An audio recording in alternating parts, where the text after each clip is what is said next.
Our story begins in the Soul River cultivation world, a place of immense power and ancient mysteries. We see a young man named Gu Changa, who has been reborn as the direct heir of the immortal Gu clan. His father is the reigning heavenly emperor, and his grandfather is a true immortal of the red dust. Even the humble servants in his household possess the cultivation of saints, a bit overkill, perhaps. Born into such a formidable family, he could have easily spent his days in idle luxury without a single care. But fate had other plans, as he suddenly activated the worker system within his mind. The system commanded him to travel to the depths of an alien world to end a great dark outbreak. He looked at his status and background and thought, why on earth would he do that himself? So, he simply handed the coordinates over to his family, letting his father lead a massive army into battle. They easily crushed the alien continent, suppressed the Dark Sovereigns, and ended the chaos in record time. The moment the mission was complete, he couldn't help but smile and address the system directly. He told himself that only a fool would ignore such powerful resources. We now find him in the Supreme Hall. Taking a deep breath, he looked at his father and prepared to speak. Father, he began respectfully. I have news of a great joy to report. His father, Gu Lingtian, raised an eyebrow in curiosity. A great joy? Oh, then by all means, let us hear it, the emperor replied calmly. He stepped forward and lowered his voice, though he couldn't quite hide the excitement in his tone. Father, just now, while I was sitting in quiet meditation within the palace grounds, perhaps because of today's coming-of-age ceremony, my bloodline power seems to have advanced. He explained that as his soul surged, he felt a sudden, mysterious connection through the void. He had established a faint, distant link with a completely unknown world. To be honest, his explanation was a blend of truth and fiction, as the system truly resided within his soul. Claiming it was a soul-based connection wasn't entirely a lie, especially since he had sensed a completely foreign world. Gu Lingtian's expression shifted instantly, as one would expect from a 19th realm heavenly emperor who surpassed even the Supremes. He understood the weight of those words perfectly. Beyond their own realm, the vast heavens and myriad worlds were boundless.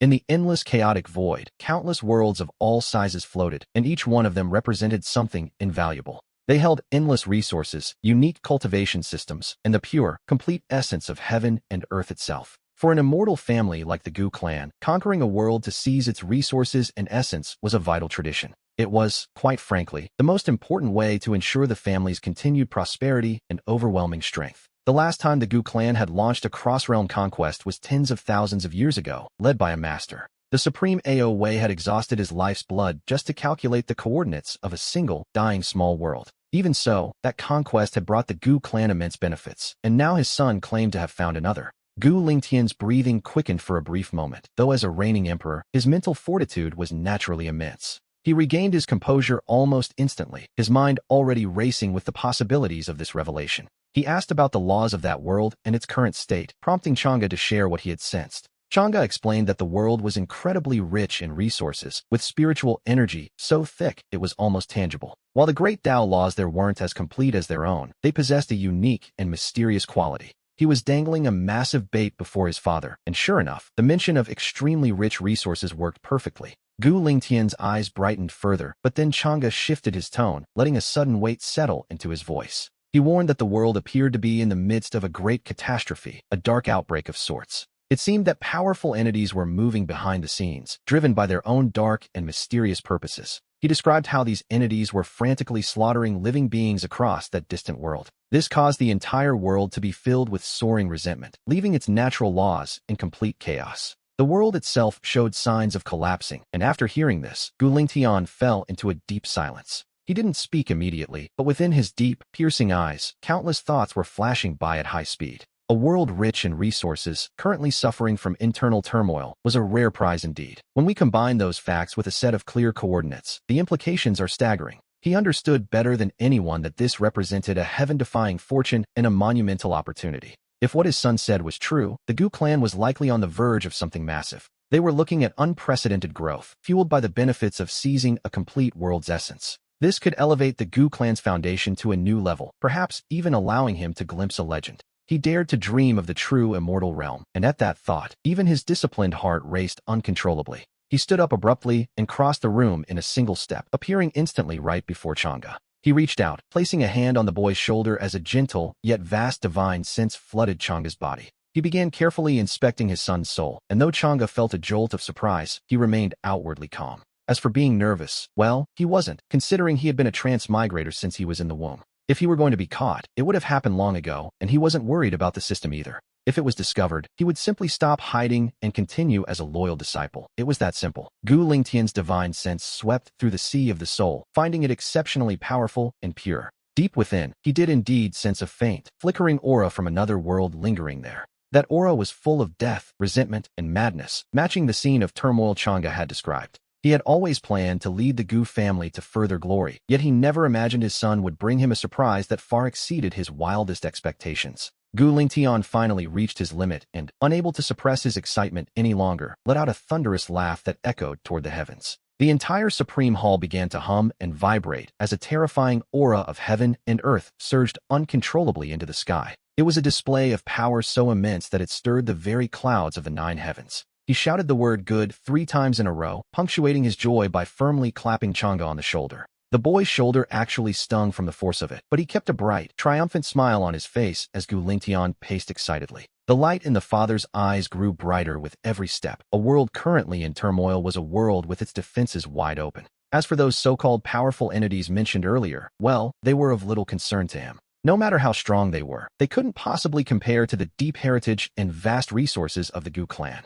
This was quite literally a godsend, but he realized the matter was far too significant to handle alone. It had already moved beyond the scope of what a single patriarch could decide on his own. He looked at his son and told him he had done a magnificent job. He called out for his subordinates, and the family guards appeared instantly, awaiting their master's command. He ordered them to take his heaven and earth token to the family's forbidden grounds and awaken the ancestor. The moment those words left Gu Lingtian's mouth, the atmosphere in the room shifted instantly. The 2 14-stage quasi-saint guards kneeling on the floor trembled violently, their faces masked in pure disbelief. They were struck by a sense of sheer shock, even wondering for a moment if they had heard him correctly. In the Gu clan, that title referred to only one person, the supreme being slumbering in the deepest part of the Forbidden Zone. We are talking about a legendary figure who had long ago stepped into the realm of a true immortal, the clan's ultimate pillar of strength. This was the primary reason the Gu clan could stand at the pinnacle of the immortal realm and look down upon eternity. Unless the family was facing an absolute crisis of life and death, it was strictly forbidden to even consider the possibility.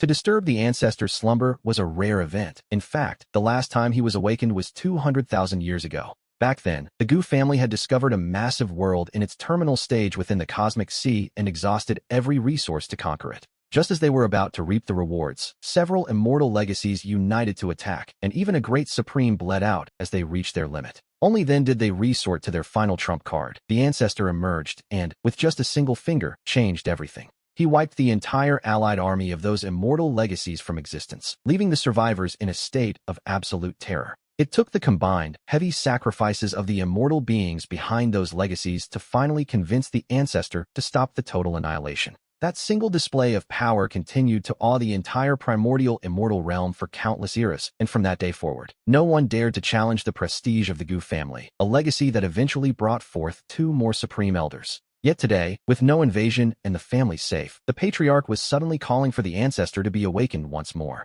The 2 guards were left wondering what monumental event could have occurred as their minds went completely blank with shock. For a moment, they even forgot to respond, causing Gu Lingtian to frown as a faint, heavy pressure began to radiate from him. The guards felt as if they had been struck by lightning, snapping out of their daze and quickly burying their heads deep toward the floor. Their voices trembled as they managed to stammer out that they would obey the patriarch's command immediately. They told themselves that if the patriarch had made this decision, there must be a profound reason for it, despite their shaking hands. One guard took the heaven and earth token, the symbol of supreme authority, from Gu Lingtian, and the 2 didn't dare delay for a second. In a flash of light, they transformed into 2 streaks of radiance, rushing out of the supreme hall at their maximum speed. As we watched them fly toward the family's forbidden grounds, we returned to Chang'e, who was watching their departing figures. Deep down, even he felt a surge of nervous excitement, realizing that things were escalating much faster than he expected. He couldn't help but think his father was playing a very high-stakes game, far exceeding what he had envisioned for his powerful parent. Chang'e had expected his father to be excited and take the news seriously, perhaps even calling a high-level family council. He imagined they would discuss the logistics of an expedition, but he never expected his father's reaction to be this direct and powerful. Without a second thought, Gu Lingtian had gone straight for the heavy hitters, the most formidable figure in the entire family, a true immortal. To be honest, the very concept was staggering. We are talking about a living legend, an immortal walking the mortal realm whose single drop of blood could suppress eras. A being of such caliber that a single strand of their hair could sever the sun, the moon, and the stars themselves. And yet, simply because of a few words Chang'e had spoken, this ancient existence was being roused from a deep slumber. It was thrilling, utterly, incredibly thrilling. While he maintained a calm exterior, deep down, his heart was racing. An indescribable surge of excitement erupted within him like a volcano, making him realize what it truly felt like to have the world at his feet. He wondered if this was the true experience of a top-tier immortal scion, especially since he only wanted to avoid being a servant to the system. He had merely used a bit of cleverness to get the family's help, so he wouldn't have to risk his own life on dangerous missions.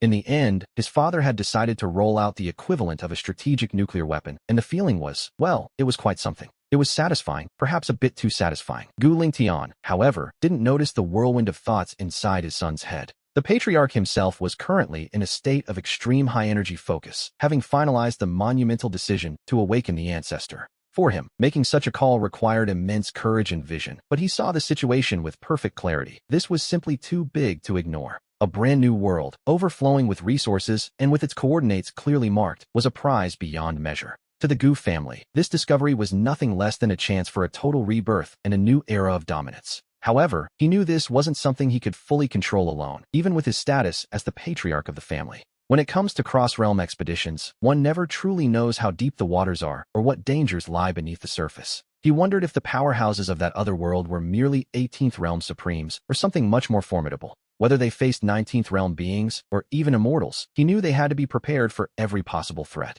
He reasoned that if he were wrong, the worst that could happen was a scolding from the ancestor, and perhaps giving his son a good thrashing later for the trouble. Yes, that was the plan. He turned his gaze toward Chang'e, looking at him with a newfound sense of clarity. His eyes grew increasingly soft, filled with a father's pride as he beckoned, calling Chang'e to come closer. Gu Lingtian walked to the high throne of the Great Hall, sat down, and gestured for his son to take a seat nearby. Chang'e obeyed. He moved toward the only other seat located just below the patriarch's own throne. It was a seat that represented being above 10,000 others, a position usually reserved for the most core supreme elders of the family. Without any hesitation, he sat down quite naturally. After all, he had always been the most favored direct descendant and the future heir. And now, although he hadn't heard a formal confirmation yet, the atmosphere in the room had shifted entirely. A heavenly emperor like Gu Lingtian rarely misjudged things, and he was 90% certain this was indeed a brand new world. This made Chang'e a symbol of good fortune who had performed an unparalleled service, the key figure in opening a new era for the Gu family.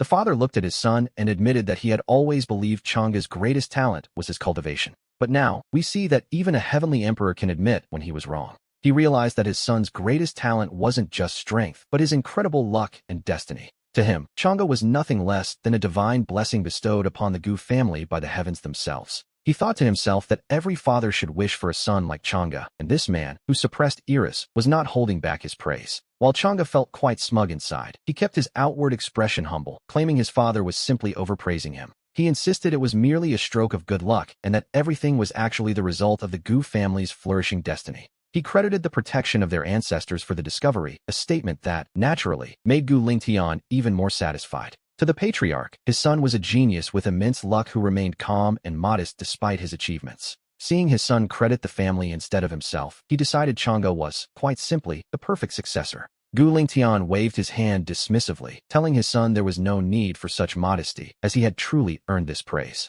His expression suddenly turned serious as he warned that until the ancestor made a final decision, this matter must remain a secret. He emphasized that the fact that Chang'e had sensed the coordinates of an alternate world must not be leaked to a third party. For the time being, it was vital that no one else knew of this discovery, not even within their own inner circles. Chang'e nodded, understanding that even an innocent man can get into trouble for possessing a treasure, and while he doubted anyone in the family would dare move against him, he agreed that caution was never a mistake. And so, father and son began to speak in low, hushed tones within the Great Hall. Gu Lingtian began to ask for every possible detail regarding this mysterious other world they had stumbled upon. Chang'e, meanwhile, shared the information provided by his system, mixing truth with fiction and polishing the details in his own words. But just as the two of them were planning how to divide the resources of this new world, the entire Gu family ancestral land suddenly shook violently. An indescribable, vast, and terrifying aura erupted from the direction of the Forbidden Land, soaring straight into the heavens. That aura seemed to transcend eternal time and space, carrying a sense of both decay and immortality that instantly blanketed the entire immortal realm.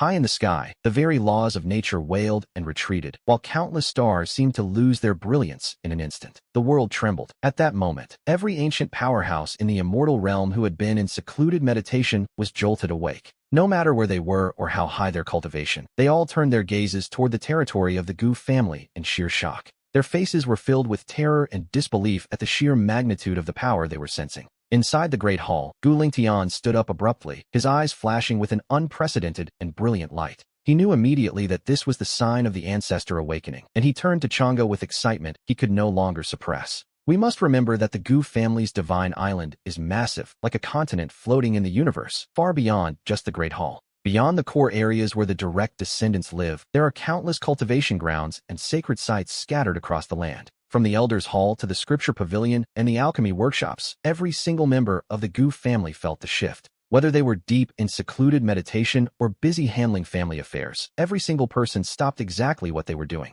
At that moment, on a mountain peak shrouded in mist, a white-haired elder sat cross-legged upon a large green stone. He was the elder of transmission, responsible for teaching cultivation methods to the core disciples of the family. He was a powerful expert of the 18th realm, yet the very instant that terrifying aura reached him, everything changed. The smile on the elder's face froze instantly, and the teacup in his hand fell with a sharp crack, shattering into 1,000 pieces. He stood up abruptly, his entire body trembling as he looked toward the forbidden land with eyes full of awe and fanaticism. This, could it be? He stammered, barely able to find his voice. It was the ancestor awakening. Beside him, several young juniors whose cultivation was still shallow found themselves overwhelmed. Under the weight of that immense pressure, they collapsed onto the ground, their faces pale as they struggled even to breathe. One of them managed to gasp out, "Elder, what is happening?" "This is the majesty of our ancestor. All of you, simply kneel and kowtow in respect," the elder commanded. He warned them not to speak another word. Then, he straightened his robes and turned toward the direction of the forbidden land.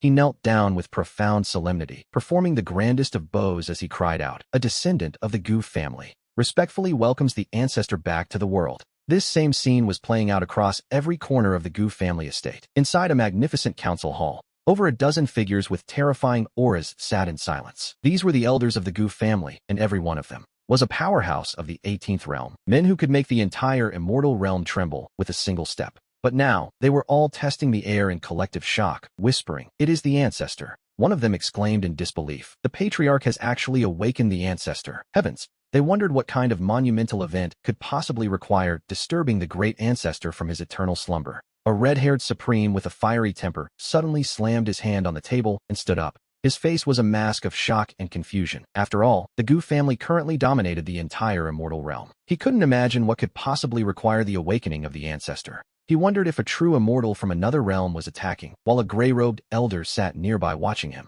The elder opened his clouded eyes and gave him a cold, sharp look, calling out the name Xin Yan. He reminded the group that the patriarch has his own deep reasons for his actions, and as elders, they only needed to wait for the patriarch's orders. Under that gaze, the red-haired supreme immediately flinched. He sat back down, looking quite sheepish. This gray-robed man was the great elder, a man of immense seniority. His strength was at the peak of the 18th realm, just a step from the 19th. Yet even he, at this very moment, felt his heart surging like a stormy sea because he knew exactly what this awakening meant. He turned his deep gaze toward the outside of the hall, wondering what young Lingtian was actually planning. As for the various reactions from the outside world, we find that the one at the center of the storm was currently completely unaware of the chaos. Young Gu Chang'e followed closely behind his father, Gu Lingtian, turning into a streak of divine light as they flew rapidly toward the forbidden land. Along the way, he could clearly feel that the entire Gu family ancestral land was enveloped by an invisible, divine pressure. The laws of the great Tao, which usually flowed freely, seemed frozen and incredibly heavy, filled with an ancient aura.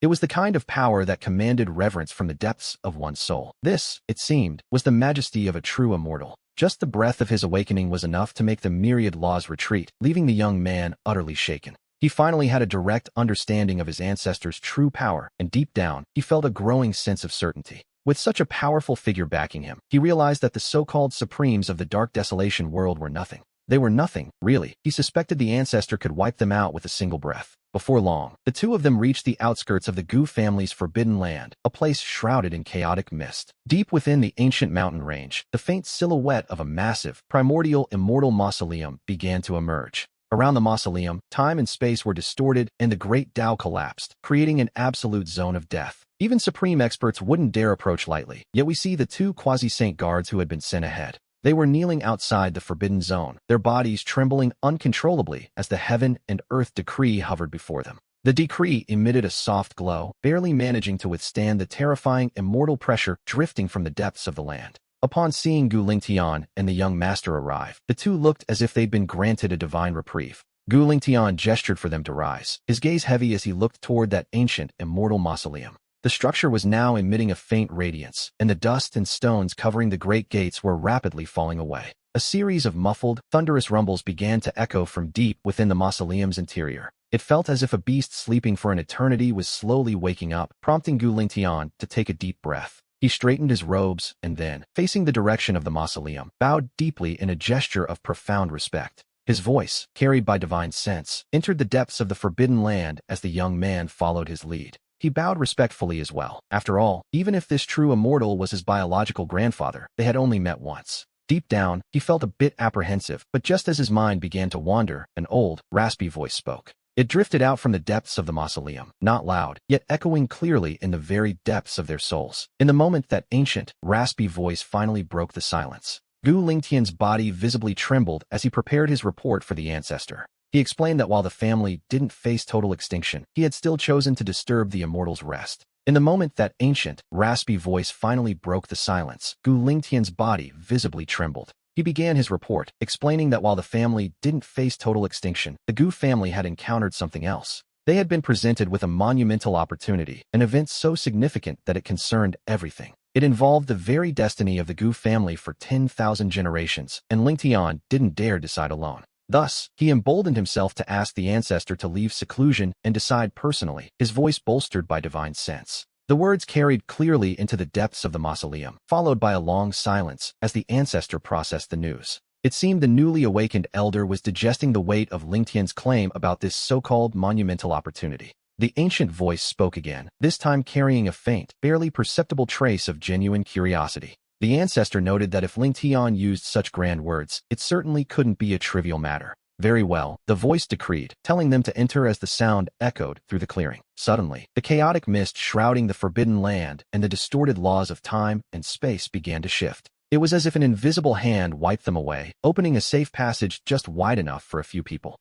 The path led straight to the gates of the mausoleum, leaving Gu Lingtian absolutely overjoyed as he thanked the ancestor. He straightened up and gave a quick look to young Yuaner, telling him to follow closely. The young man followed behind his father, stepping cautiously onto the path, and immediately felt the world change. We see that the natural laws of the outside world ceased to exist here, replaced by something far more ancient. In its place was a pure, supreme, immortal aura. With just a single breath, the boy felt his very soul stir. He felt as if his immortal body was cheering in celebration. The path was short, and soon the two reached the entrance. They stood before the massive gates of the mausoleum, towering 10,000 feet high and forged from unknown immortal materials. The surface was mottled with the marks of countless ages, and now, the great doors were slowly swinging inward. The massive gates slowly swing inward, opening a narrow crack from which a brilliant, yet gentle, immortal light begins to shine. With a thunderous boom, the doors fly wide open, revealing a scene that is anything but the dark, gloomy tomb one might expect. Instead, we see a vast, boundless starry sky where countless stars are born and extinguished in a cycle of eternal motion.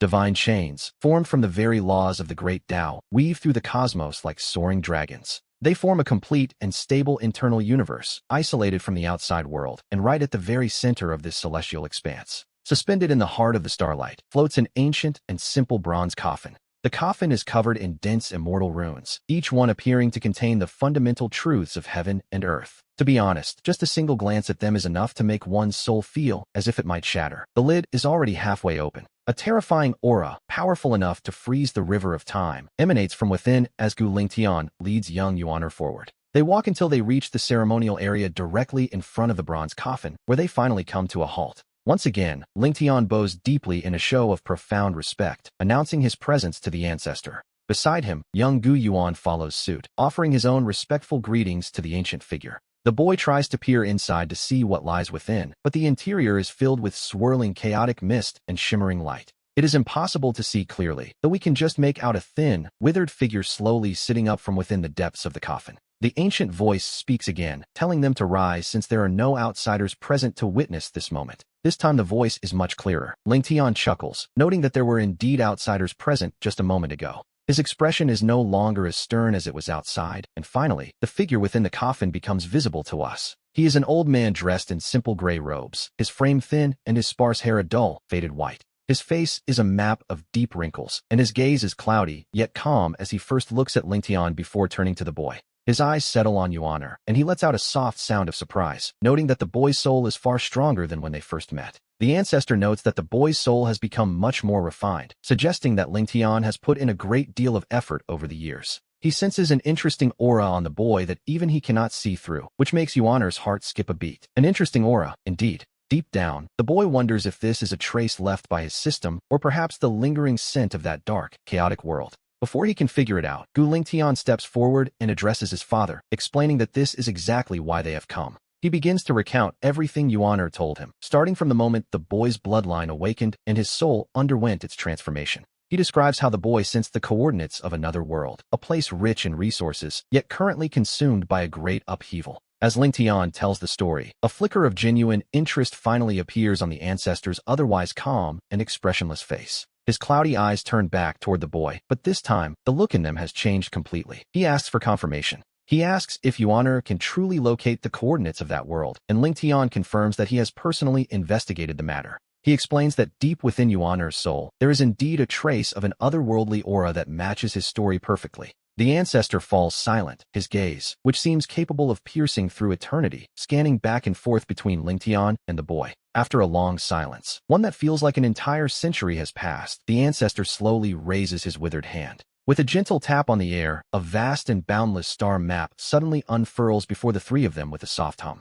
It is a three-dimensional map of the entire immortal realm and the endless chaotic regions surrounding it, marked with countless points of light. Each point represents a world or a galaxy. The ancestor looks at the boy and asks him to point out where this world is located. In a raspy voice, he asks the boy to show him the way. Yuan'er nods, ready to reveal the truth. Relying on the system's navigation, the boy's vision blurs for a moment until a faint, almost extinguished dark red light appears in the star map. The point is clearly marked, located in a desolate area of chaos far away from the main routes of the immortal realm. Without the system's help, even a true immortal searching for 10,000 years might never have discovered its existence. Having found what he was looking for, the boy feels a sense of relief and reaches out his hand without a moment's hesitation. Pointing toward that dark red speck of light, the boy tells his grandfather and father to look, for that world is right there. Following the direction of his finger, the eyes of both Gu Lingtian and the ancestor within the Bronze Pass converge on the spot. In a corner of that vast star map, they see an extremely remote region wrapped in endless chaotic currents, desolate and deathly silent.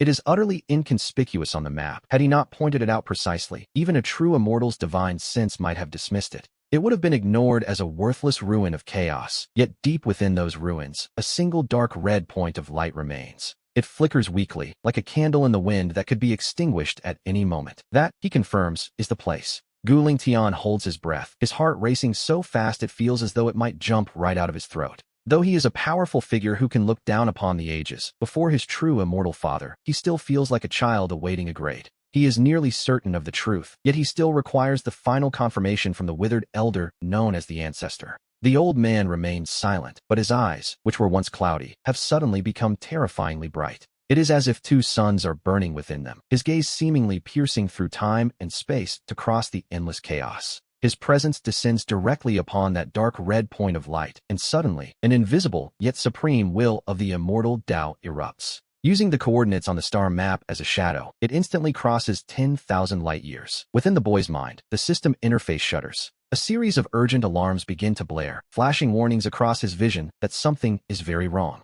The system's underlying logic is being analyzed, causing his heart to sink. To be honest, he hadn't expected this level of power. He wonders if the ancestor is truly this formidable, to simply look at a map and reach out to the Xiantian continent from his own home. The system had always seemed so arrogant and invincible in his head, yet one move from the ancestor has left it completely dazed. It seems there is no room for resistance. Time itself feels as though it has frozen, while Gu Lingtian watches his father with intense nerves. He hardly dares to breathe, while the boy prays fervently in his heart. We don't know how much time passes, perhaps a second, or perhaps 10 million years, before the ancestor's piercing gaze finally withdraws from the star map. He slowly closes his eyes, his parched lips twitching slightly, as if he is savoring a lingering memory. He chuckles softly. A light laugh drifts out from the bronze coffin, a sound so faint, yet it allows both Gu Lingtian and the boy to breathe again. A smile, we realize, means there is hope. Interesting, the ancestor whispers. Truly interesting. The ancestor opens his eyes once more and fixes his gaze upon the boy, though this time, it isn't just simple admiration.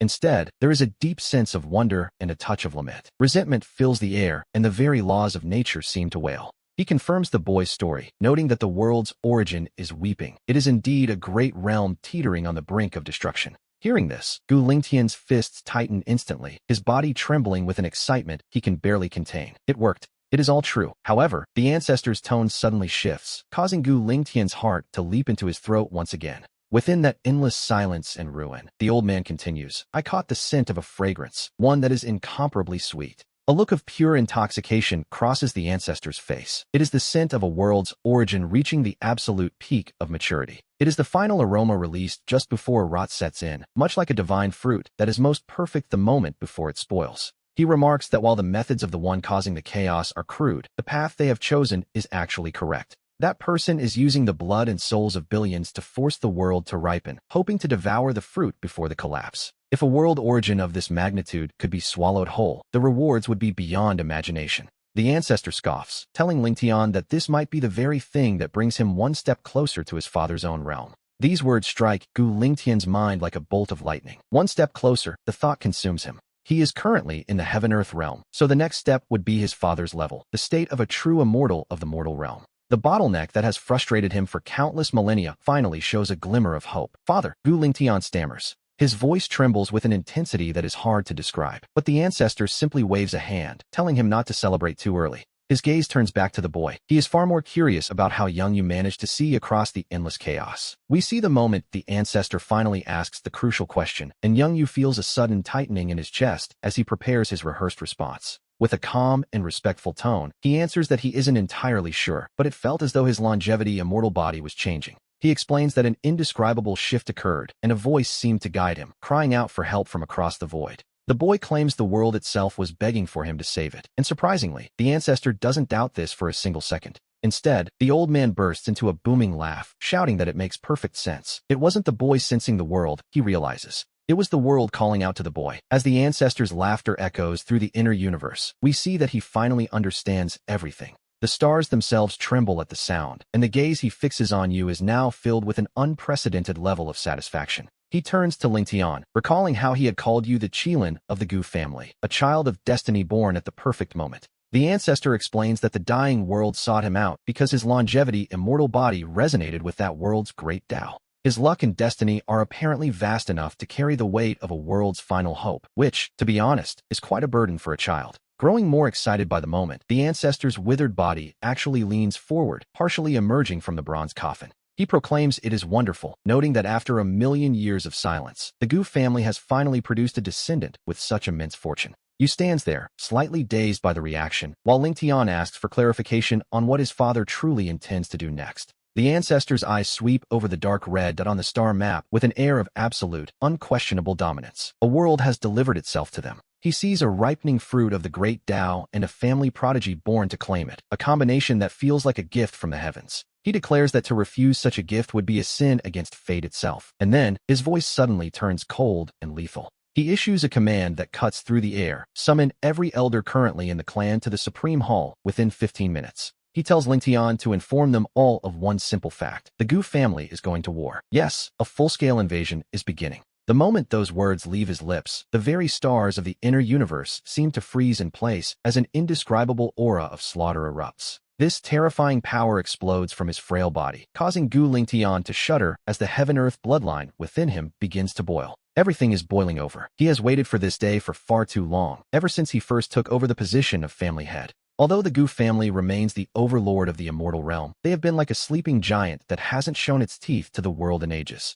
It is time to reveal their power to the heavens once more. Lingtian bows deeply toward the bronze coffin, accepting the command with absolute devotion. His eyes are filled with an unprecedented level of fanaticism and excitement. Meanwhile, the ancestor's gaze turns back toward Young Yu. The old man's expression softens considerably as he tells the boy that he has performed an incomparable service for the family this time. He promises that once this is over, he will personally forge Yu's foundation, a promise that makes the boy's heart skip a violent beat. We are talking about a true immortal of the mortal realm personally building a foundation for a mortal who hasn't even begun to cultivate yet. This is a treatment so heaven-defying that, if word got out, the entire immortal realm would likely descend into a state of absolute madness. Even the direct descendants of other longevity clans could never dream of such an honor. Yu quickly offers his thanks to his grandfather. Suppressing the wild excitement in his heart, he performs a respectful salute. The ancestor simply waves a hand, telling them it is time to go. He instructs Lingtian to take you to the Supreme Hall first, promising to arrive shortly after. Lingtian obeys his father immediately.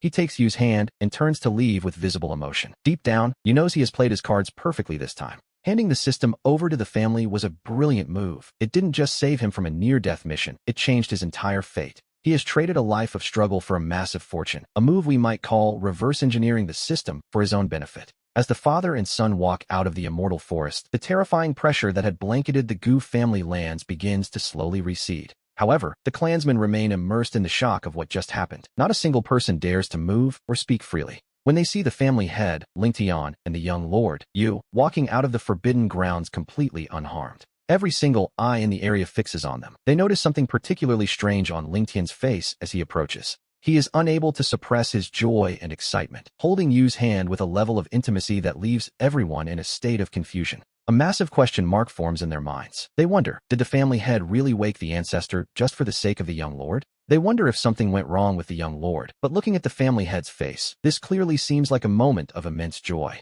Yet, what kind of joy could possibly require disturbing the great ancestor? Just as the crowd is lost in their uncertainty, Lingtian's voice, filled with supreme authority and a hint of uncontrollable excitement, echoes across the entire Gu family divine island. He issues the family head's command. Every elder currently in the clan must gather at the Supreme Hall within 15 minutes. No one is permitted to be absent, and those who defy the order will be dealt with according to clan law. Once the order is given, it immediately sends a massive shockwave through the entire Gu family. To summon every single elder is, without question, the highest level of meeting the clan can hold. The last time a meeting of this magnitude was called was 20,000 years ago, back when they decided whether to launch a total assault on the Doomsday World. A startling realization begins to take root in the hearts of every Gu clansman who heard the command. They wonder if the Gu family is preparing for another foreign conquest. In an instant, the entire divine island is in an absolute fever. Countless powerful experts emerge from their secluded cultivation caves, rushing out like streaks of divine light. Even those busy with daily clan affairs drop everything to gaze toward the Supreme Hall.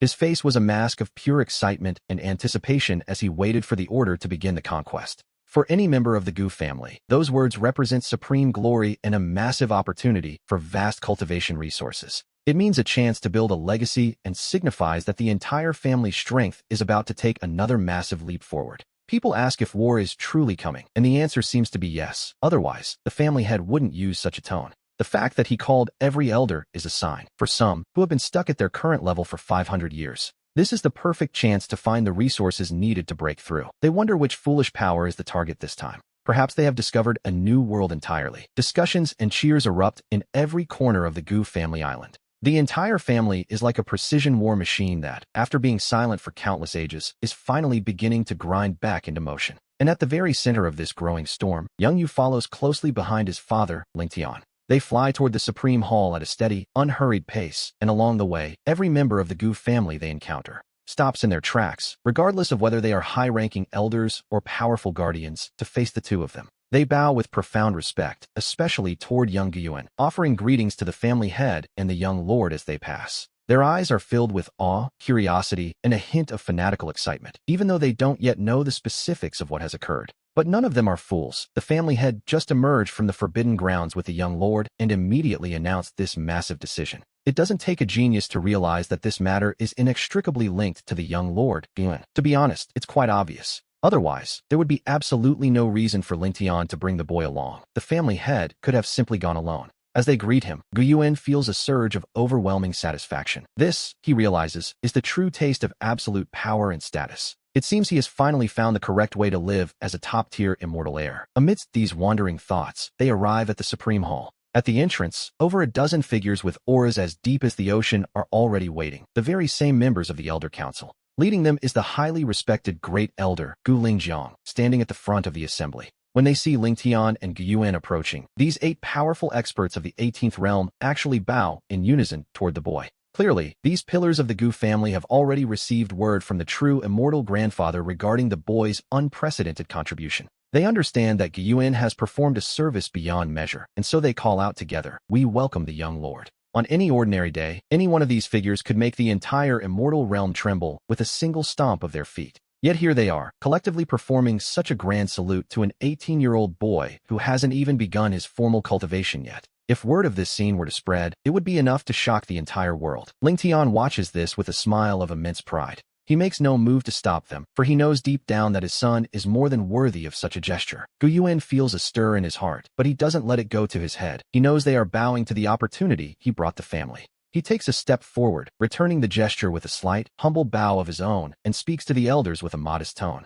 Gu Yuan tells the elders there is no need for such ceremony, claiming he is unworthy of such honor because the family's glory depends on everyone's hard work. He modestly suggests he was simply in the right place at the right time. To be honest, his words are perfectly calculated and leave no room for criticism. By showing such humility and attributing the credit to the entire family, he ensures that every elder present feels respected and valued. The fiery-tempered, red-haired Supreme Elder, Gu Shuadao, laughs and tells Gu Yuan he is being far too modest. It's a rare sight for him. Any lingering confusion on Shuadao's face has vanished, replaced by pure excitement as he notes that luck is simply another form of strength. He claims that having a young lord with such auspicious fortune ensures the family's eternal prosperity, and another elder quickly voices his agreement. They declare that the young lord's actions will benefit the family for 1,000 generations, making their respectful salute entirely well-deserved. Gu Lingjiang, with eyes that seem to burn with soul fire, watches the boy with a golden glint in his gaze and nods slowly in approval. He remarks that Gu Yuan's steady and humble character is a true blessing for the clan, telling Ling Tian he has raised an exceptional son.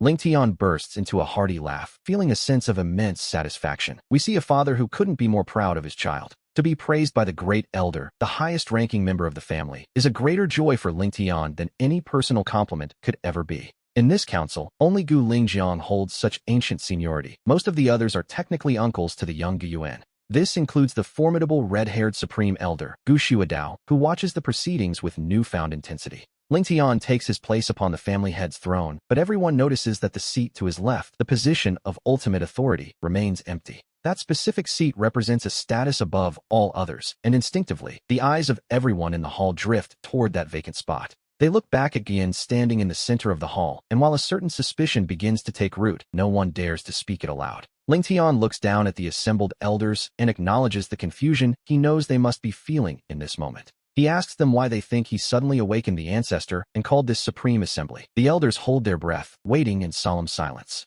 They wait for the final revelation, though the highest-ranking elders among them already have a fair idea of what is coming next. Ling Tian doesn't keep them in suspense. His gaze sweeps across the room as he announces that the Gu family has discovered an entirely new world. He describes a high-level fantasy world, overflowing with resources and currently torn apart by internal strife. Although many had their suspicions, hearing Ling Tian say the words out loud causes a stir throughout the entire hall. A collective gasp fills the air as the elders' faces transform with a mix of uncontrollable ecstasy and pure shock. A new world, rich in resources and currently in chaos. Everyone present knows exactly what those three things combined represent. It is a fortune that could touch the heavens, an opportunity for the Gu family's foundations to expand beyond their wildest dreams. The red-haired Supreme Elder stands up in excitement, his voice trembling as he asks the family head if this is truly real. Ling Tian replies with pride, confirming that the matter has already been personally verified by the ancestor himself. The mention of the ancestor's confirmation is enough to instantly dissolve the very last shred of doubt in anyone's mind. After all, the ancestor's divine sense is never wrong. They celebrate, believing the heavens are truly protecting the Gu family. One elder laughs, noting that after 20,000 years of silence, they finally have a chance to shake the heavens again. The hall erupts into a frenzy as they imagine the Gu family's prestige spreading across the myriad realms once more. The elders are flushed with excitement, already picturing the family's great armies trampling through a foreign world. They imagine returning laden with spoils, until Ling Tian raises his hand, signaling for the hall to return to a sudden silence. His gaze falls upon Gu Yuan, filled with a father's pride, as he notes who brought this massive opportunity to the family. He announces that it was none other than his son, Gu Yuan. In an instant, every eye in the room shifts once again. The elders focus their collective gaze on the young man, but this time, their awe is mixed with a new sense of feverish intensity. There is now a deep, heartfelt gratitude in their eyes. Gu Yuan meets their gaze calmly, showing neither arrogance nor fear. He realizes he must get used to this, as such days will likely become common. Ling Tian then gestures for Gyuan to come sit. He points specifically to the empty seat beside him, and as he does, a wave of shock ripples through the entire assembly. That seat is usually reserved for the ancestor himself, or perhaps the most ancient supreme elders during a crisis. That seat is only occupied during collective decisions. Yet now, the family head is inviting a young master who hasn't even begun formal cultivation to take it. Sitting there is more than just a sign of favor. It effectively treats Gu Yuan as a decision-maker on equal footing with the family head himself. And yet, not a single person raises an objection, for they all understand that discovering a new world is a merit beyond measure. Gu Yuan certainly has the right to be there. He simply nods to his father and, without any false modesty, accepts the invitation. He knows that being humble now would only seem insincere. He walks calmly to Ling Tian's side, toward a throne carved from a single block of primal chaos jade. As he takes his seat on that magnificent treasure, he feels a sudden, profound shift in the air around him. It is as if the very destiny of the Gu family has formed a subtle, invisible connection with him. And right at that moment, something happens. A supreme aura descends from the inner valley, causing the entire Hall of Supremacy to resonate in perfect harmony with the world. Laws of the universe manifest as golden lotuses blooming in the void. The ancestor from the Bronze Valley has finally arrived. Every face in the room turns solemn. Even the family head, Ling Tian, stands up immediately to show his respect. They all bow deeply toward the space above the hall, their voices joining in a chorus to welcome the ancestor as a figure appears. Silently, the ancestor manifests upon the highest throne. "You may all rise," he says, his voice sounding dry and raspy with age. He scans the room, looking over the dozen supreme elders standing below, before finally fixing his gaze directly on Gyuan. A faint, satisfied smile flickers in his clouded eyes. He explains that he has summoned them all here today for one specific purpose. His voice isn't loud, yet it carries clearly to every ear. Starting today, the Gu family is to enter its highest state of combat readiness. All clansmen traveling abroad are to be recalled immediately, and every supreme elder currently in secluded meditation must be awakened. The family treasury is to be fully opened, with all resources prioritized to support the upcoming expedition. To be honest, they aren't holding anything back. Command after command issues from the ancestor's lips, each one delivered with absolute, unquestionable authority. He calls for the great elder, Buelingjiang, who steps forward with a respectful bow to receive his specific instructions. He is to coordinate every refiner and array master in the family. Within 7 days, the ancestor expects to see a portal capable of supporting their army. A portal capable of crossing worlds is no small feat, yet the great elder bows, his eyes flashing with a sudden, sharp, golden light. He accepts the command with gravity, just as a red-haired supreme elder steps forward, his fighting spirit practically radiating off him. The ancestor places him in charge, continuing to issue one order after another, methodically laying out the grand plan for the interdimensional conquest. Every elder in the hall receives their specific task, and we see them all practically itching for action, their excitement impossible to hide. Finally, the ancestor's gaze shifts and settles directly on Gyuan, and in that heartbeat, the entire hall falls into a heavy silence. As those ancient eyes rest on the young master, the silence in the Hall of Supremacy becomes so thick you could hear a pin drop.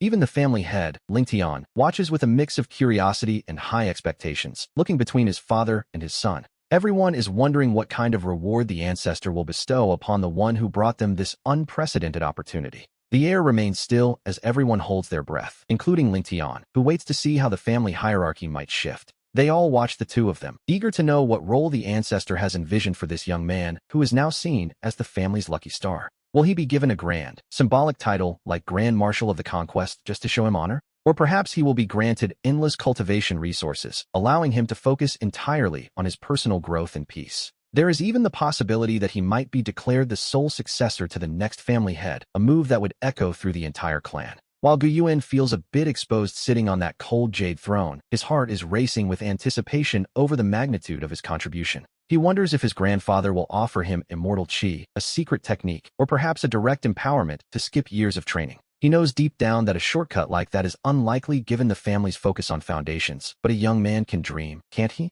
Just as his mind begins to wander, the ancestor's aged and majestic voice rings out, calling his name, Gyuan. "I am here, grandfather." He rises quickly and responds with the utmost respect, noticing a faint, knowing smile in the ancestor's clouded eyes. Instead of announcing a rank or a reward, the old man asks a question that seems, at first glance, entirely unrelated. "You honor, do you know? Why our Gu family must conquer this other world?" It's a question that catches not just Gu Yuan, but every elder below, completely off guard. The elders exchange puzzled glances, wondering why he would even ask. Surely it's for resources and secret techniques. They assume it's to seize the world's essence and strengthen the clan, as every immortal family has done for ages. It is a truth etched into their very bones, and while Gyuin thinks the same, he knows the ancestors' answer won't be so simple. He takes a moment to weigh his words carefully before offering a respectful reply to his grandfather. He suggests that it is to ensure the glory of the Gu family shines eternally, never to be extinguished through the ages. It is a grand, high-sounding response, the standard textbook answer. Really, yet the ancestor simply shakes his head. He tells the boy he is only half right, extending a withered finger to point at everyone in the Great Hall. From the family head Ling Tian to the great elder Ling Jiang, and down to every supreme elder present, they all listen intently. The ancestor asks what the ultimate purpose is behind all their conquests, their looting, and their pursuit of power. His voice pauses before his gaze returns to Gyuin, softening with a warmth we haven't seen until this very moment. He explains that they struggle through blood and fire so their descendants can stand on their shoulders to see a further horizon. He wants his heirs to be born at the finish line, with the power to decide exactly how the rest of the world should run. These powerful words resonate through the Hall of Supremacy, causing a visible tremor of realization to pass through the elders. A light they've never felt before ignites in their eyes as the true weight of his vision finally sinks in. They had always viewed conquest as a means of survival, never imagining that in the ancestors' eyes, there was a higher goal. The goal is to ensure a genius like Gyuin has the absolute freedom to display his talents without any restraint whatsoever. It is about giving him the right to choose his own destiny, and seeing this, Ling Tian's eyes well with tears of pride.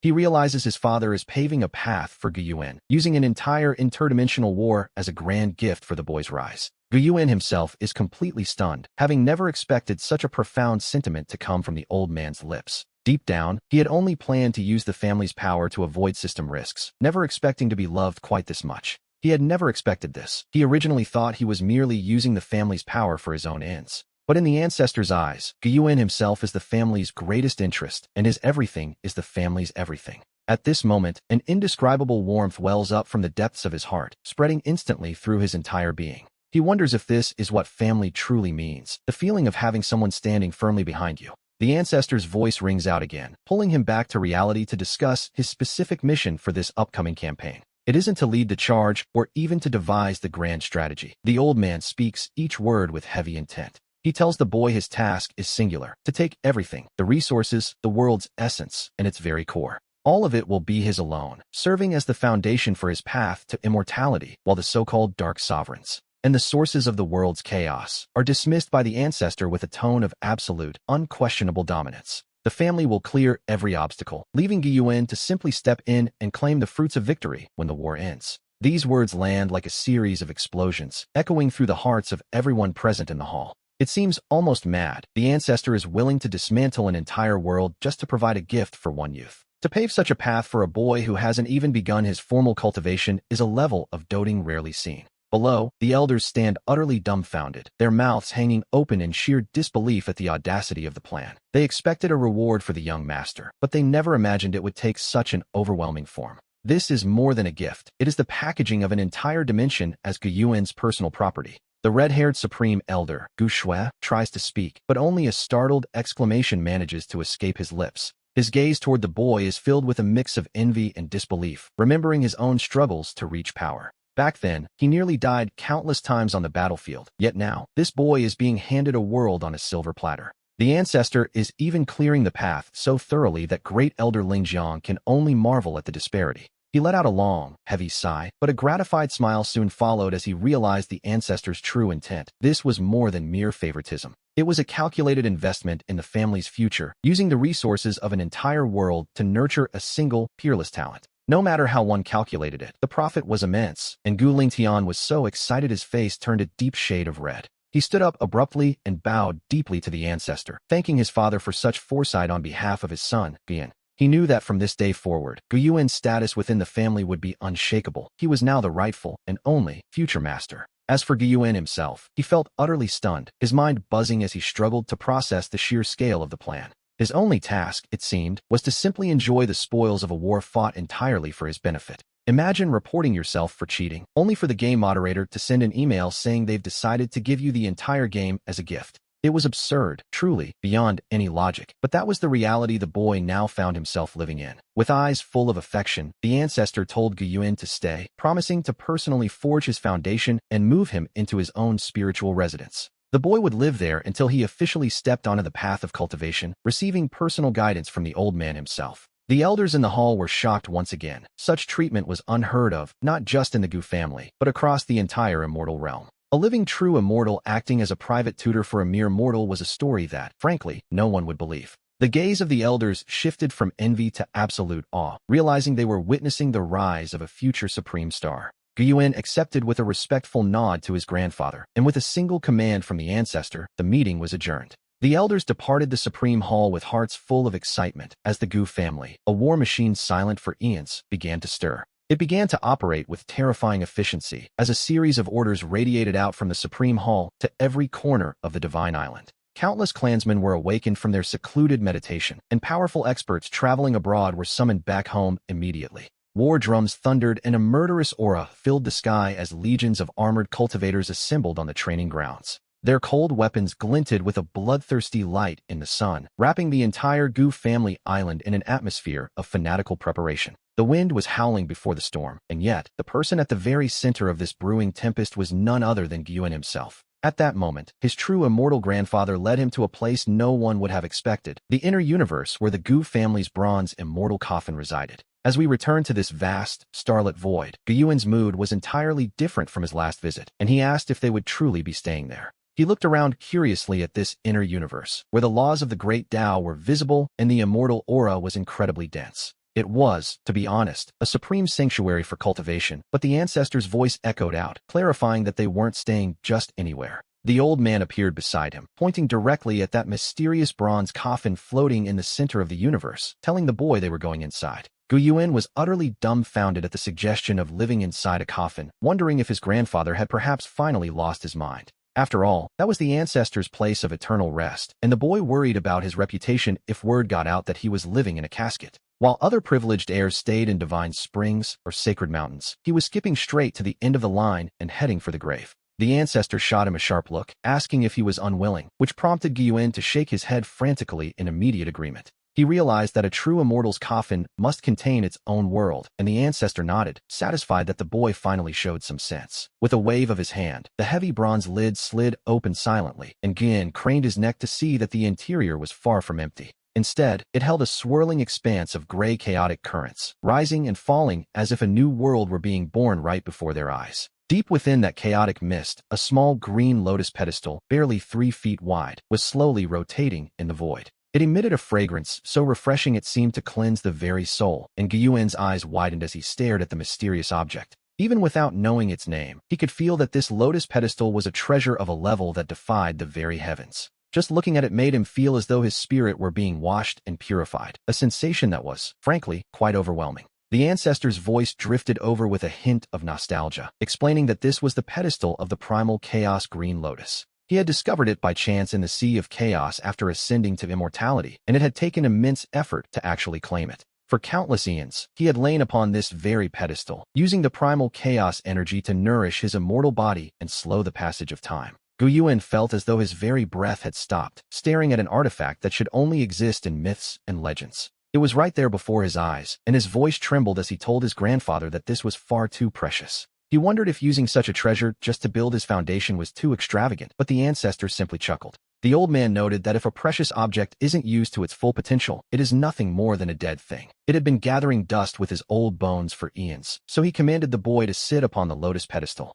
Deciding not to be overly modest, Gyuan took a deep breath and leaped directly into the bronze immortal coffin. The moment he entered, he was enveloped by chaotic currents so thick they felt as heavy as mountain ranges. An ordinary mortal would have been crushed into powder instantly, but Gyuan possessed the longevity immortal body. Having bathed in supreme blood for years, his foundation was solid, and he adapted quickly after feeling a slight weight. He pushed through the chaos toward the green lotus, the refreshing fragrance growing stronger with every step he took. We see every pore of his body opening up, greedily absorbing the aura until he finally reached the pedestal. Imitating the ancestor's posture, he sat down cross-legged, and the entire pedestal suddenly began to hum with power. 10,000 rays of green light erupted at once, and an indescribable, mysterious Tao rhythm instantly shrouded him. It felt as though his soul had left his body, transported to the primal chaos that existed before the world was born. In this place, there was no time or space, only the most primitive and purest form of the great Tao itself. The ancestor's grand voice echoed in his mind, declaring he would use the chaos as a furnace to forge the boy's body. In the next heartbeat, the endless chaotic currents began to surge frantically into Gyuen's physical form. He felt as if his body were about to explode, as the overbearing energy of the chaos showed him no mercy. It rushed into his limbs and meridians, violently washing away his old self to reconstruct everything from within. An unimaginable pain swept through him instantly, making him feel as though every bone were being crushed inch by inch. His flesh and blood were constantly melting away and reforming, as his meridians were torn apart again and again. They were widened and reinforced each time, and despite his strong will, Gyuen couldn't help but let out a roar of agony. This was 10,000 times more painful than he imagined. It wasn't just building a foundation, it was a complete reconstruction. The path of cultivation is a struggle against heaven, earth, and oneself, and he knew he had to endure this suffering. Suddenly, a wisp of flame flickering with 7-colored light appeared out of thin air and fell into the bronze immortal coffin. This was a mortal fire, a source flame only a true immortal could control, capable of burning all things or creating life. The fire exploded upon contact with the chaos, turning into a sea of flames that completely swallowed Gyuen and the pedestal. With the chaos as fuel and the fire as a hammer, his body began to emit a brilliant light under the intense heat. The impurities within him were refined away bit by bit, and his blood slowly changed from bright red to a pale gold. Every drop of blood seemed to contain the power of a star, centered right at his dantian, the starting point of all cultivation. A massive vortex woven from chaotic energy and immortal fire began to slowly form within his blood-refining realm. In this first stage of cultivation, one must temper their essence and blood to condense the divine silks of life. Ordinary geniuses are called elites if they condense a few thousand, while top-tier prodigies might reach 10,000. According to the ancient records, the theoretical limit of this stage is to condense 108,000 divine silks. Reaching that limit would make one's body holy and immune to all magic, but it was considered a myth that no one had ever achieved. Until today, that is, as we see this legend about to be shattered right inside the vortex of Gyuen's dantian. Golden divine silks began to condense and multiply rapidly, 10,000, 30,000, then 50,000. The moment the number reached the theoretical limit of 108,000, his entire inner universe trembled. The laws of the world manifested in a grand harmony, as if celebrating the birth of a true miracle. However, the vortex continued to spin frantically, and the golden divine silks kept appearing, 150,000 and counting. 200,000. Watching this unfold, the ancestor's face was a mask of pure shock as he wondered what kind of monster Gyuen really was. He had assumed that using the Chaos Lotus and Immortal Fire would, at most, push the boy to the theoretical limit of 108,000. He hadn't expected Gyuen's potential to far exceed his imagination, as the longevity immortal body reacted with the Chaos Lotus in a way he'd never seen. The combination was producing something entirely new, and the ancestor could only watch in approval as the miracle continued. When the count finally settled at a staggering 1 million, the divine silks suddenly contracted, condensing into a singular form. A golden divine spirit now sat at the center of the vortex, looking solemn and bearing a face identical to Gyuen's own. To condense 1 million silks into a life spirit during the blood-refining realm wasn't just breaking a myth, it was something else entirely. This was the creation of a new legend, one that likely would never be seen again, and the ancestor watched it all with bated breath. He was trembling with excitement, knowing he had personally helped forge a true god for the Gu family inside that bronze immortal coffin. As the chaos settled and the immortal fire faded, we see Gyuen sitting cross-legged upon the lotus, his eyes still tightly shut. He looked incredibly dignified, while deep inside his dantian, the life spirit formed from 1 million golden silks sat in silent meditation. It beat in time with his heart and resonated with his breath, drawing in massive amounts of worldly essence with every single inhale. This essence was transformed into pure power that flowed through his limbs, even though he had only just entered the very first realm of cultivation. He had barely stepped into the blood-refining stage when he let out a long, heavy breath of turbid air. To our surprise, that breath transformed into a black dragon that circled the air before finally dissipating into nothingness. That was the very last impurity being refined from his body. From now on, he possessed a stainless, immortal body, perfectly in tune with the Tao. When he finally opened his eyes, 2 beams of golden light shot out like divine arrows, piercing through the layers of lingering chaos. The beams struck the very walls of the universe, and to be honest, even Gyuen was startled by the sheer power of his own gaze. They were more powerful than a laser cannon, so he quickly focused his mind to let the terrifying light fade away. He looked down at his hands, feeling an explosive strength within him that felt as though it could tear the very heavens apart. The whole experience felt somewhat surreal to him. He whispered to himself, wondering if this was truly the power of cultivation, and this was only the very first realm. If the first stage brought such earth-shattering changes, he couldn't help but wonder what the later stages, bridge opening, union, spirit manifestation, and even the final immortal realm, would be like. The ancestor's voice suddenly echoed in his ear, asking how he felt. Gu Yuan quickly stood up from the lotus platform, ready to show his gratitude. Facing the ancestor outside the coffin, he performed a deep, respectful bow. He thanked his grandfather for helping him build his foundation, a debt of rebirth he promised never to forget. This bow came from the bottom of his heart, given with absolute sincerity. The ancestor hadn't just given him a grand opportunity. He had shown him the true meaning of the word family. The ancestor chuckled and told him to stand up, noting that family members shouldn't treat each other like strangers. It was a warm sentiment, to be sure. He helped Gu Yuan up, his cloudy eyes filled with pure satisfaction. He admitted that the boy had given him a truly magnificent surprise, condensing 1,000,000 divine silks in the blood-refining realm to create a life spirit. Well, if he told anyone else, they likely wouldn't believe it. The ancestor looked him up and down, his pride growing with every passing second. From this day forward, he declared Gu Yuan the undisputed top genius of the Gu family. Gu Yuan felt a bit embarrassed by the high praise and scratched his head, insisting it was all thanks to his grandfather's guidance. The ancestor just laughed it off. He told the boy to stop with the flattery, noting that while the foundation was set, the rest of the path was Gu Yuan's to walk alone. He warned him to stay humble. The path of the Tao is long, and the blood-refining realm is merely the beginning. Gu Yuan nodded solemnly, fully understanding the weight of those words. He knew that although his starting point was absurdly high, the road ahead was still vast. Still, deep down, he couldn't help but feel a bit smug about his progress. The title of greatest genius of all time certainly had a nice ring to it. But just then, a cold, mechanical voice abruptly echoed in his mind. A chime rang out as the system detected that the host's life level had undergone a leap-like transformation. It began re-evaluating his potential immediately. During the evaluation, a series of warnings suddenly flared up. It seemed the system had detected an unexpected error in its calculations. The data regarding the host's foundation had exceeded the system's upper limit, causing a major conflict within its internal modules. It attempted to restart, but the reboot failed. A barrage of urgent alarms and garbled information streams began flashing wildly across his consciousness. Gu Yuan was stunned. He had almost forgotten this thing existed. To be honest, he hadn't expected it to pop up at a moment like this. The beginner tasks were updated, and a new main quest appeared. He had to survive the coming dark turmoil. And so, the stakes were raised once again. The rewards were issued, 3 assignable Supreme Bones. The second main quest was also updated, originally tasking him with killing a Dark Supreme. However, the new task was simply to witness the fall of a Dark Supreme, rewarding him with a complete Earth origin. Then came the ultimate task. He was to see the end of the current turmoil. Or rather, the updated task was to witness its conclusion. The rewards for this were even greater. He would receive a random primordial origin and chaos essence. The penalty for failure? Absolutely nothing. It seemed the system had finally come to its senses. Deep down, he gave the system a metaphorical thumbs up. This was exactly how a qualified support system should behave, unlike its previously unreasonable demands. It had been far too demanding before, to be honest. A chime rang out, and the 3 Supreme Bones were delivered directly into his system space. We see them resting in a void, the Supreme Bones. They looked impressive enough, but Gu Yuan simply curled his lips in a slight pout. After all, his own bones had already been tempered by immortal fire and chaos chi, naturally etched with powerful immortal Tao runes. Compared to his current state, these bones were hardly an upgrade. To him, they were about as useful as leftovers. Gu Yuan. The ancestor noticed him staring into space and asked with concern if he had hit a snag in his cultivation. Gu Yuan quickly shook it off. He smiled at his grandfather, explaining that some small things had just popped into his head while he was focusing. And with that, he took action. With a simple thought, he opened his palm. 3 Supreme Bones appeared out of thin air, hovering right above his hand.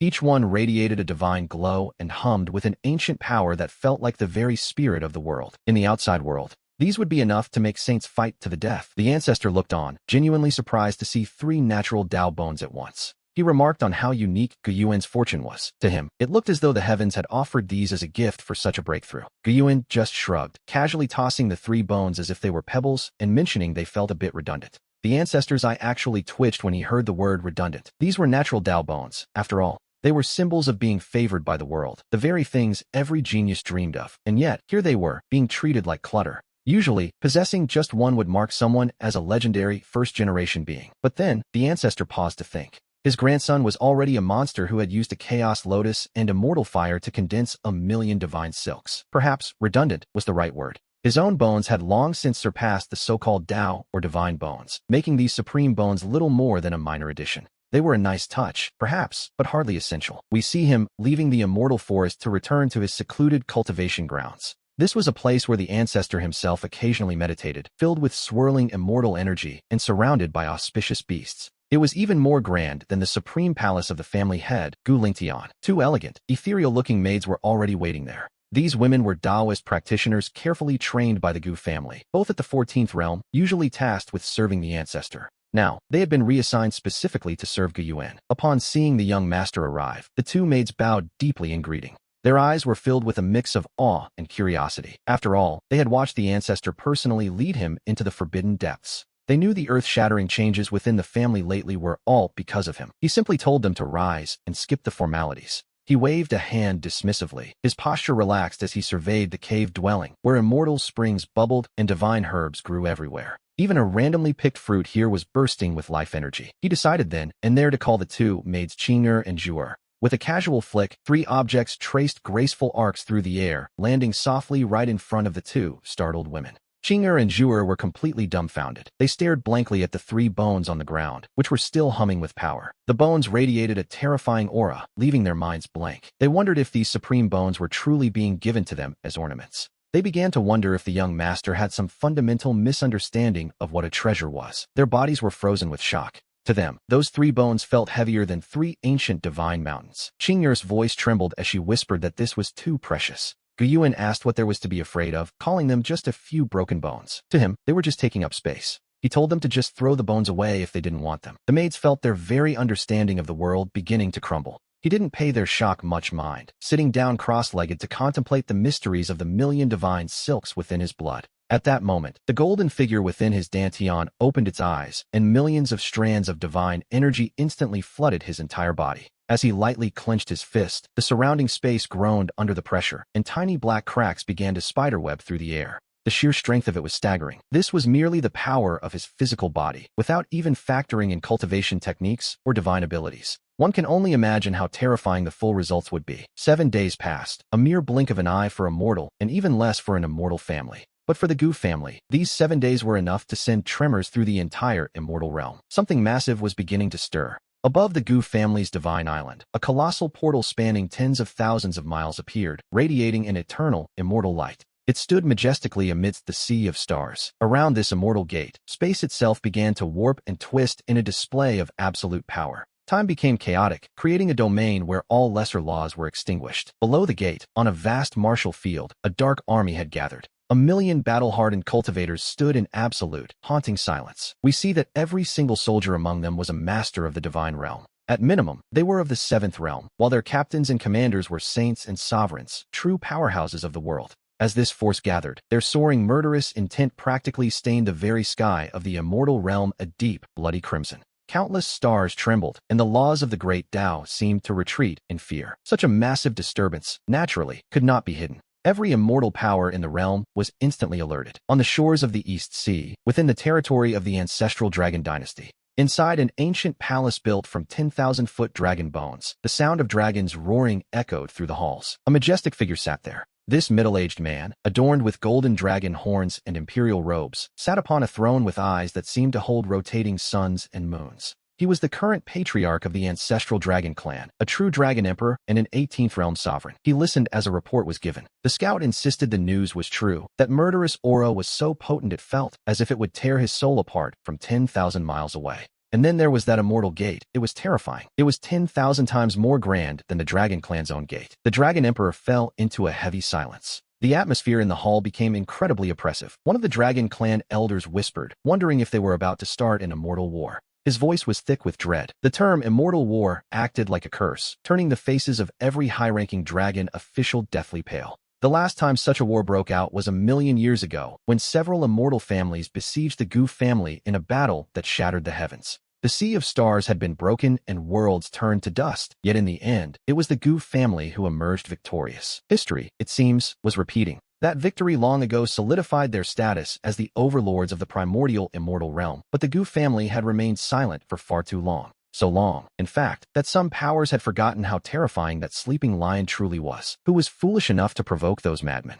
The Dragon Emperor ordered an investigation at any cost to find the Gu family's target, commanding all Dragon Clan disciples currently abroad to return. They were to withdraw their influence immediately and avoid conflict with any other faction, a wise move, all things considered. Meanwhile, atop a golden divine mountain floating at the peak of the immortal realm, rumored to be a half-immortal sanctuary, stood the ancient imperial hall. Inside, several blurred figures shrouded in chaotic mist were communicating through divine sense. The Gu family had moved, and the commotion was simply too massive to ignore. It was impossible not to notice. While their goal remained a mystery, a mobilization of this scale suggested their ambitions were anything but small. The figures wondered why they chose this specific moment, questioning if the Gu family didn't fear the awakening of those ancient beings above the heavens. As long as that old monster of the Gu family is still alive, no one can truly understand their actions. They decided to watch and wait. Orders were sent to restrain their clansmen from crossing the Gu family. Suddenly, the entire immortal realm was on edge, filled with countless watchful eyes. Whether filled with awe, fear, or curiosity, all gazes were fixed toward the Gu family's divine island, the very center of this brewing storm.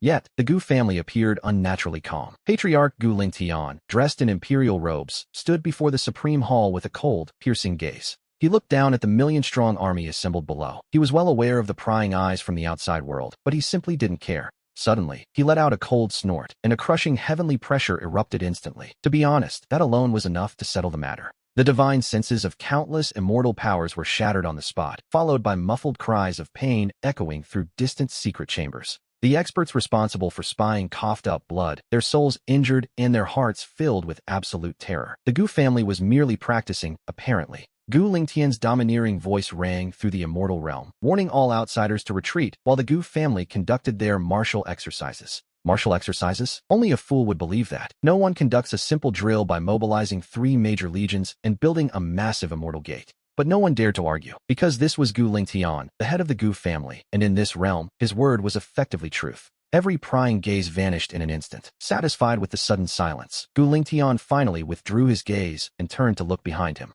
We see that the old ancestor and Yuer had already arrived, prompting Gu Lingtian to bow deeply and report that the preparations were complete. The old ancestor nodded, his gaze sweeping over the massive army below as a flicker of nostalgia crossed his eyes for a time long past. He too had once led such an army to conquer the heavens. Watching the spectacle, Yuer felt her blood begin to boil with excitement. This was a cross-realm war, after all. The idea of staying home, while something so thrilling was happening, was simply out of the question. Gu Lingtian frowned at the suggestion, his first instinct being to refuse. On a battlefield, after all, danger lurks in every shadow. Even a vanguard force faced unknown risks, and Yuer had only just begun her journey of cultivation. To him, it felt far too early. Before he could finish his protest, the old ancestor interrupted, looking at Yuer with a smile full of doting affection. He noted that a cultivator must possess a heart of fearless determination, for a towering tree can never grow inside a sheltered greenhouse. Since she wanted to see the world, he decided she should go. Gu Lingtian still worried for her safety, but the old ancestor dismissed his fears. With a wave of the ancestor's hand, an earth-shaking dragon roar suddenly erupted, echoing through the sky with terrifying power. 9 true dragons, their bodies covered in blue-gold scales and their auras matching the Saint Realm, appeared pulling a magnificent carriage. Carved from a single piece of divine agarwood, the carriage emerged from the void and hovered gracefully before the young girl. This was the 9-dragon agarwood carriage, the very transport the old ancestor used in his youth, a top-tier quasi-immortal artifact. Seeing this legendary vessel, Gu Lingtian finally felt at ease. He looked at his daughter's eager, excited expression and gave a helpless smile. He decided to treat this as an early inspection of her future territory. Xuedao, Gu Lingtian called out with a commanding voice. The red-haired supreme, Gu Xuedao, stepped forward from the ranks, his fighting spirit radiating from him in waves. He was ordered to lead 10,000 soldiers of the Tiange Legion as the vanguard to clear all obstacles for the young master. Gu Xuedao let out an excited roar and turned to his troops, who responded with a deafening cry that shook the very foundations of the island. The 10,000 soldiers of the Tiange Legion shouted in unison, their voices merging into a singular, unstoppable force. Clear the path. The army charged into the massive immortal gate like a crimson tide. The old ancestor patted Yuer on the shoulder and told her to go. The young master nodded and, under the fanatical gaze of countless clansmen, stepped onto the 9-dragon agarwood carriage, a vessel of ultimate luxury. As the carriage crossed the threshold of the immortal gate, he felt a sensation completely different from the familiar energy of the immortal realm. A wave of decay and despairing laws surged from the darkness. We shift our gaze to the central province of the Xiantian continent. The ancient city of Luoyang, once a bustling metropolis of 10 million souls, had been transformed into a literal living hell. A thick black mist shrouded the city, blotting out the sun and leaving the streets in a silence so absolute it was terrifying. Countless mortals and cultivators alike remained frozen in their final moments, their bodies still standing where they had been struck down. Their faces were etched with lingering terror and despair, but their eyes were hollow, their life essence and souls completely drained away.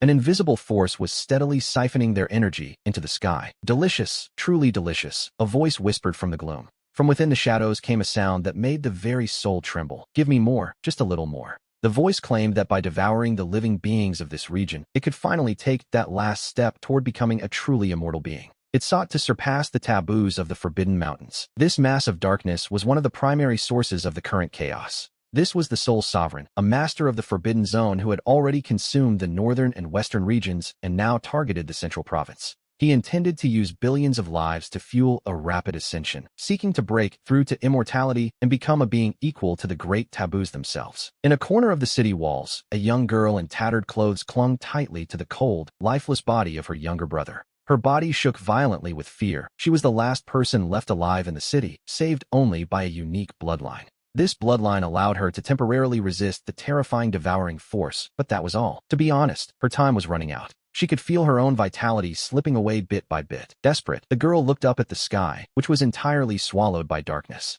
Tears of blood ran down her face as she wondered where the gods or the heavenly Tao were, and if anyone could save this dying world. Just as she fell into total despair and her consciousness began to fade, a sharp, crisp sound echoed through the air. It sounded like glass shattering, ringing out abruptly across the sky. Confused, the young girl forced herself to look up one last time. We see the thick, impenetrable black canopy of the sky suddenly split open with a massive tear, and it wasn't just clouds dispersing. Instead, the very fabric of space was being forcibly torn apart by an unimaginable force, revealing a light that was brilliant and holy. A light so domineering it defied description poured through the rift like a divine sword, cutting through the gloom. In an instant, it pierced the black mist covering the city, and long-lost sunlight finally fell upon the young girl's pale face. It brought a tiny, fleeting sense of peace, but then, behind that spatial rift, a magnificent and majestic gate began to emerge. A portal so massive that words fail to describe it appeared, as a pair of knights clad in golden divine armor and riding strange beasts emerged. They marched out of the gate in total silence. There were only 10,000 of them, yet they radiated a cold, iron-blooded aura. It was a killing intent that viewed all life as mere dust, and together, they felt 10,000 times more terrifying than the Soul Sovereign. What is this? A voice hissed from the writhing darkness above the city, filled with sudden uncertainty and dread. The Soul Sovereign felt a threat, an unprecedented danger that made him tremble from the very depths of his origin. No matter what you are, since you've come, you shall become my nourishment, he declared, his brief shock turning into arrogance. The Soul Sovereign's fear was replaced by an endless rage, as he refused to allow any being to challenge his absolute authority. The endless black mist surged, transforming into a giant dark hand that blotted out the sun as it lunged toward the 10,000 golden knights. He struck down with a force fueled by the resentment and death of billions of souls, a blow meant to shatter stars and grind down the world. And yet, facing this world-ending strike, the red-haired general leading the Golden Knights didn't even flinch. A look of pure disdain crossed his face. This was Gu Xuedao, the third elder of the Gu family and an 18th realm supreme powerhouse. To be honest, he couldn't even be bothered to strike personally, leaving the task to a subordinate officer standing behind him. This officer was merely a common centurion within the Tiange Legion, with a cultivation only at the 14th realm quasi-saint level. He watched the massive dark hand descending with eyes so calm it was as if he were looking at a mere ant waving its tiny claws. He slowly raised his Tiange spear, and as it hummed, golden divine light ignited alongside mysterious runes of law. The runes flowed along the blade as a single, cold word escaped the officer's lips. Break. With a casual flick of his wrist, he struck. The Tiange spear transformed into a streak of golden light, tearing through the sky without any world-shaking commotion. It seemed almost weightless. It collided with the massive dark hand, yet there was no explosion and no thunderous roar. That hand, which was enough to plunge this entire world and every living being into absolute despair, simply began to dissolve in silence as the golden light continued its path undeterred. In an instant, it pierced through layers of black mist, accurately pinning itself into the very center of the writhing dark core.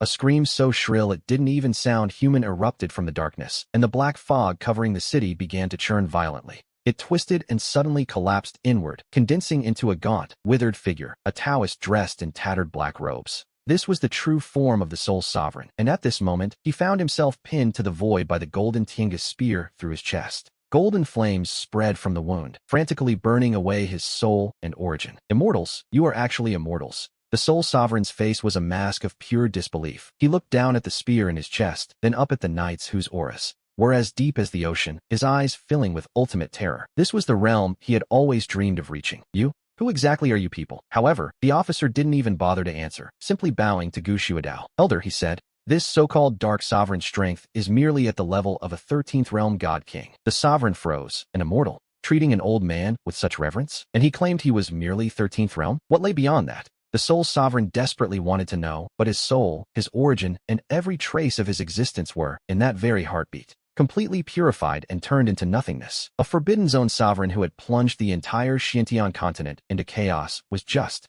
dead. He perished silently and efficiently. In the corner of the city wall, the surviving young girl watched this scene in a daze. Her mouth hung open, but she couldn't make a sound. To be honest, her mind had completely shut down from the shock. And yet, for the soldiers of the Tiange Legion, we see that this was nothing more than a trivial, everyday occurrence. Gu Shuadao looked at the spot where the soul sovereign had vanished and curled his lip. That's it. The source of the chaos was this weak. The creature didn't even have the dignity to serve as a warm-up. Gu Shuadao swept his divine sense across the entire Xiantian continent, laughing softly. He noted that there were quite a few of these things left. With a grin and a predatory glint in his eyes, he counted 3 in the east and 2 in the South Sea. Several more were hiding in so-called forbidden zones, 40 or 50 in total. It seemed they were treating this world like a pig farm. Brothers, he called out, did you hear that? A roar of laughter erupted. To them, this wasn't some terrifying dark catastrophe at all. It was clearly a massive fortune bestowed upon them by their ancestor. These were walking military merits and prime cultivation resources. One soldier shouted not to touch the Turtle King in the south, while another told him to get lost. In an instant, the Tiange Legion's communication channel was filled with excited shouting. They looked at the sources of darkness across the world,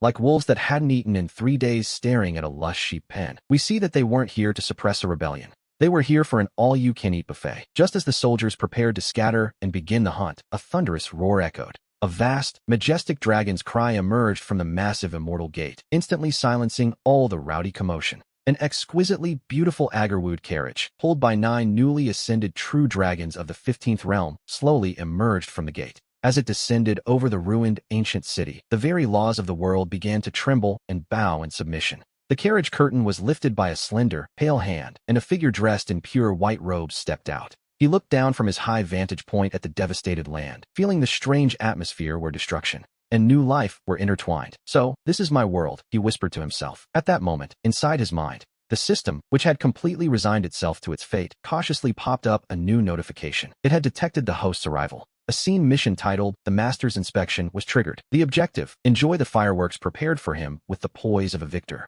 The reward was a unique background track titled, How Lonely It Is to Be Invincible. He sat back in the 9-dragon carriage, looking as relaxed as one could possibly be. The interior was vast, essentially a mobile palace of luxury. A soft couch made of 10,000-year warm jade sat in the center, where 2 lovely maids, Chiner and Zhuer, waited by a small table. To him, these rare delicacies were no different from ordinary grapes or juice. He reclined halfway on the soft couch, listening to the system's notifications while barely bothering to look. His gaze drifted through the parted bead curtains, watching the ancient city below that had been reduced to ruins, and the Tiange Legion soldiers outside, who were like hungry wolves. As they scattered with predatory howls, a faint smile played on his lips. Third uncle and the others certainly didn't lack energy. He knew perfectly well that these so-called dark sovereigns were nothing more than a minor distraction in his mind. Deep down, he felt that compared to the true powerhouses of the Gu family, these entities were barely worth mentioning. They weren't even a main course. At most, they were just light desserts. And so, as the Tiange Legion scattered across the land, the sky over the entire Xiantian continent began to bloom with brilliant fireworks. Each explosion of light we see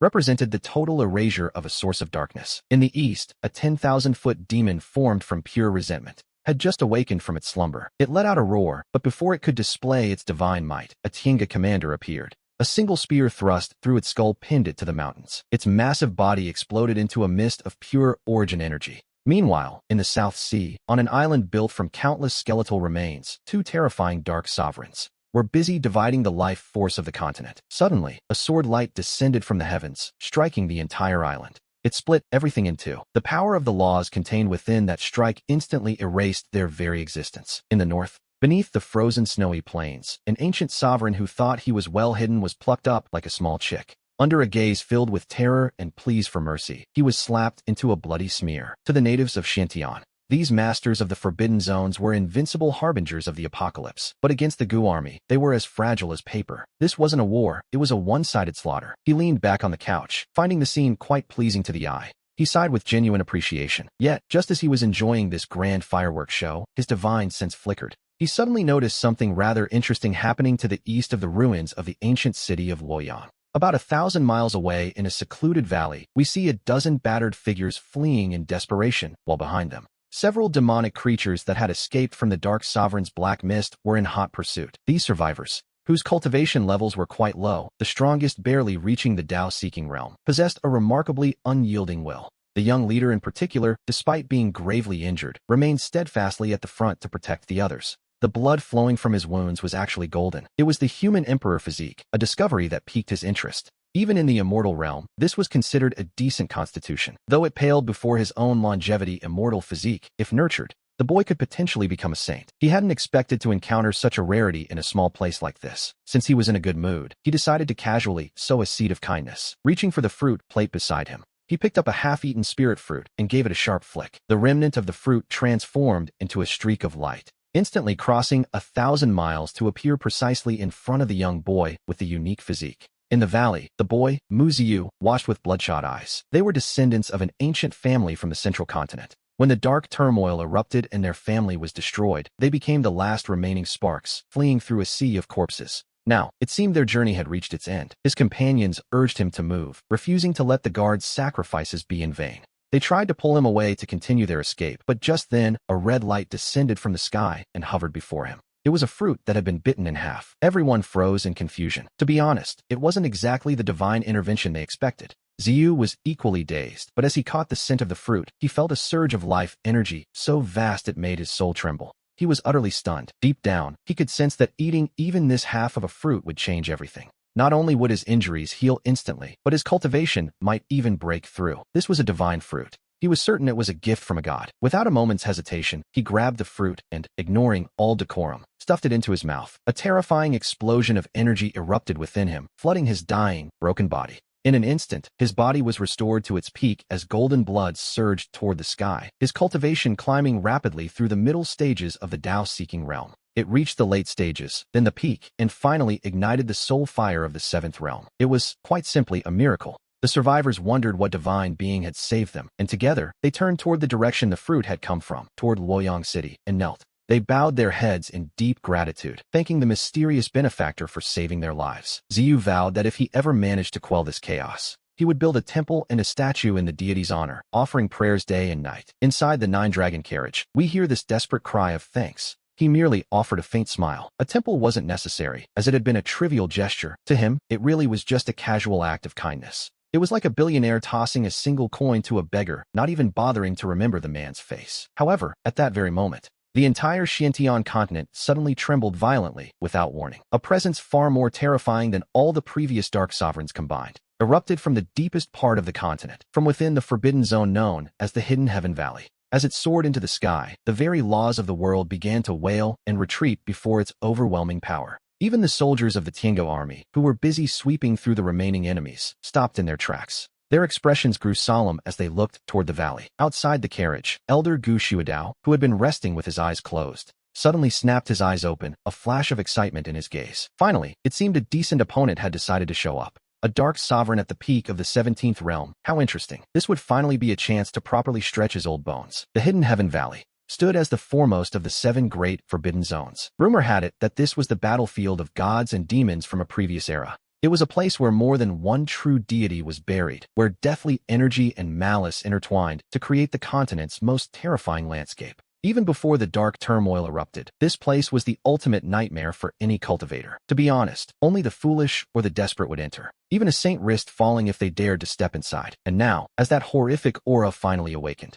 the entire Hidden Heaven Valley began to shake violently. Massive mountains made of ancient skeletal remains began to collapse into dust. Bottomless abysses tore open across the parched, blood-stained earth, and endless dark death energy began to erupt like a geyser. From the depths of the abyss, it surged forth with madness. A voice asked who had dared to wake it, a sound that seemed to possess a dark, magical power. The mere sound of it caused every surviving soul across the central state, and indeed the entire Xiantian continent, to freeze in place. They felt a primal war raging within the very depths of their souls. Just moments ago, the arrival of the Tiange army had offered them a glimmer of hope. But now, the people of the Xiantian continent were plunged once more into bottomless despair. They cried out to the heavens, wondering what this new horror could be. The thing from the deepest part of the hidden heaven valley had awakened. It seemed they had escaped the wolf's den only to walk straight into the tiger's mouth. Countless cultivators turned pale as death, and those with weaker wills simply had their souls shattered by the sheer pressure of this aura. They died on the spot. Even the young man, Liqing, who had just received the divine fruit and reached a new peak of power, was now white-faced.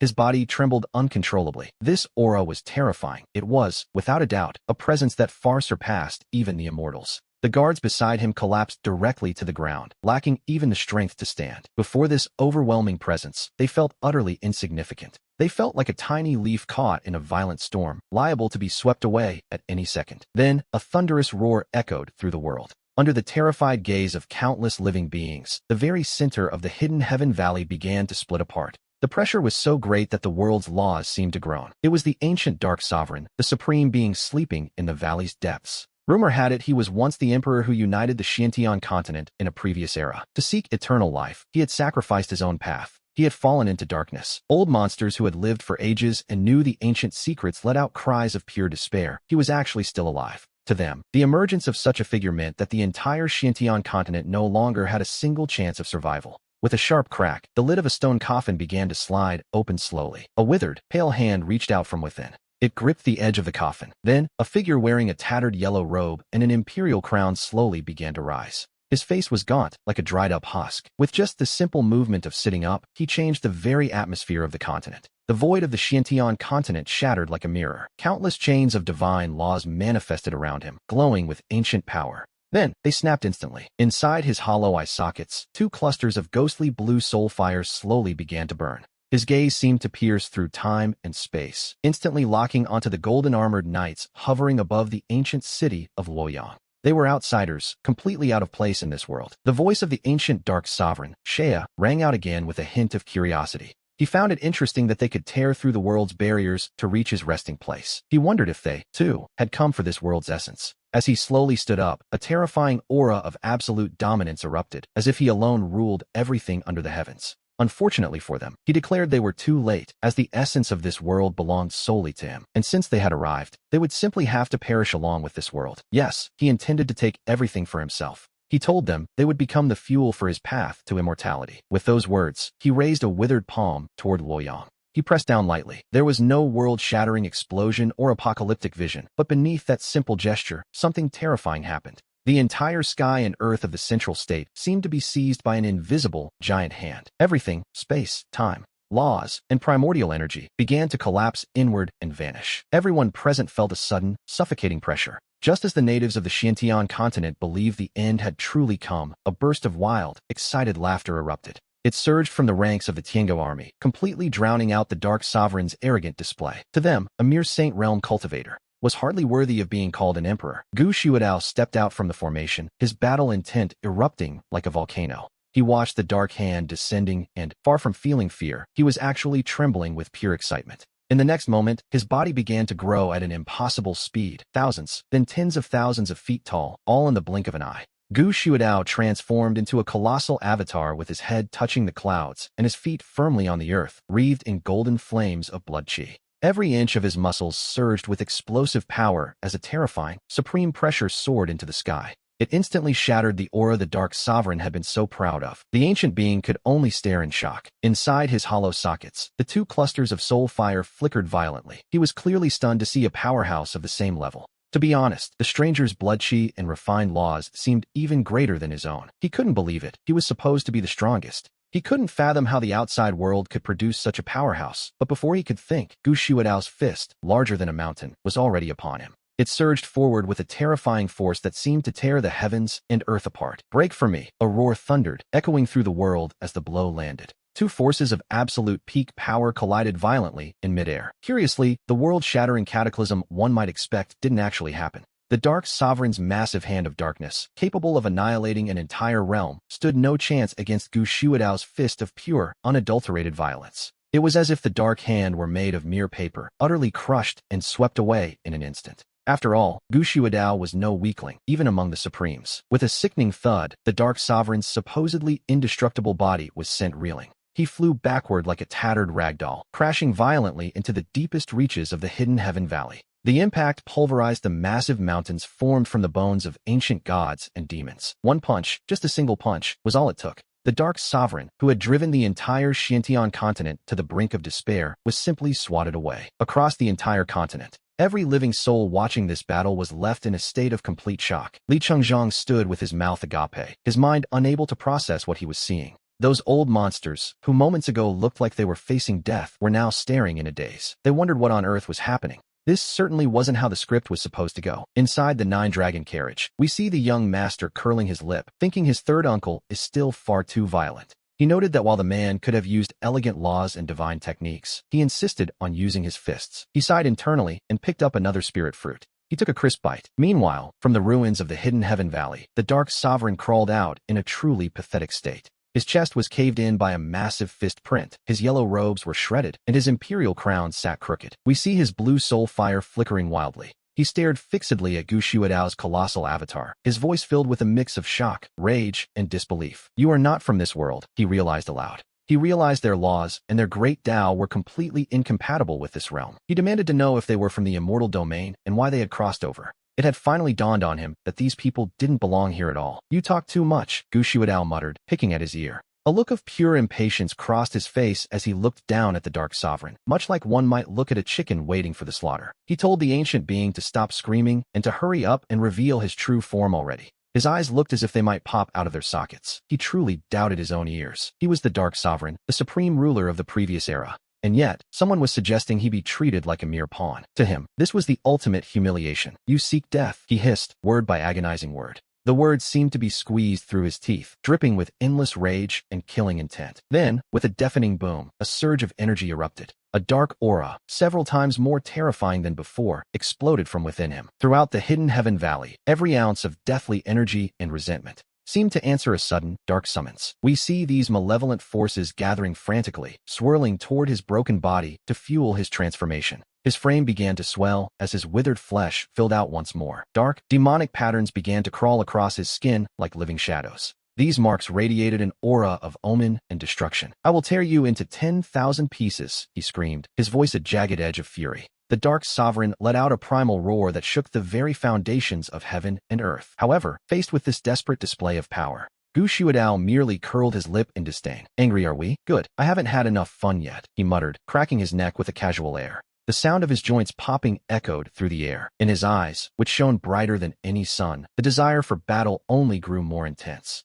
Around his massive fists, divine chains forged from the very laws of the universe began to coil. Each chain seemed to pulse with a singular purpose. A supreme, domineering will to crush all things. "Now, stay down," he roared, and the world seemed to hold its breath for the impact. This single punch was so powerful it caused time and space to collapse, grinding the great Tao itself into nothingness. The Dark Sovereign's pupils shrank in terror. He felt a threat of death so absolute it made his very soul tremble. He tried to dodge, of course, but he soon realized the space around him had been completely locked down by that terrifying will. There was nowhere to run. No, he let out a desperate, final howl of defiance. He funneled every drop of his dark origin energy into a single point, forming a massive, incredibly thick shield of darkness before him. Naturally, it was all in vain. With a sharp crack, that dark shield, which could have withstood a full power strike from any ordinary supreme, shattered instantly. Against Gu Xuedao's fist, it didn't even last a second. The golden blow drove straight through the fragments, continuing its unstoppable path forward. It landed squarely and heavily against the Dark Sovereign's chest. The ancient being coughed up a spray of black blood, his power failing him at last. His entire chest and internal organs were reduced to absolute nothingness by the sheer force of that single, devastating punch. His body slammed into the ground, tearing a bottomless trench through the already shattered earth of the hidden heaven valley. This time, he didn't crawl back up. He lay at the end of that abyss with only half a body remaining, his aura fading to nothing. Those eerie blue soul fires in his eyes flickered unsteadily, as if they might go out at any moment. He had lost, utterly and completely. There was no suspense left, from start to finish. He hadn't even managed to touch the corner of his opponent's clothes. The Dark Sovereign muttered to himself, his voice thick with resentment and confusion, wondering why the gap between two quasi-emperors was so vast. Gu Xuedao's massive avatar took a single step, appearing instantly above the abyss to look down on him with a cold, mocking laugh. He scoffed at the idea of being equals, clarifying that while the sovereign was a mere shadow, he himself was a true, high-ranking sovereign. He explained that a fake who took shortcuts by devouring world origins wasn't fit to be compared to him, especially in such a desolate place. In this broken land, the laws were incomplete, suppressing 90% of his power. Otherwise, the sovereign wouldn't have lasted a second.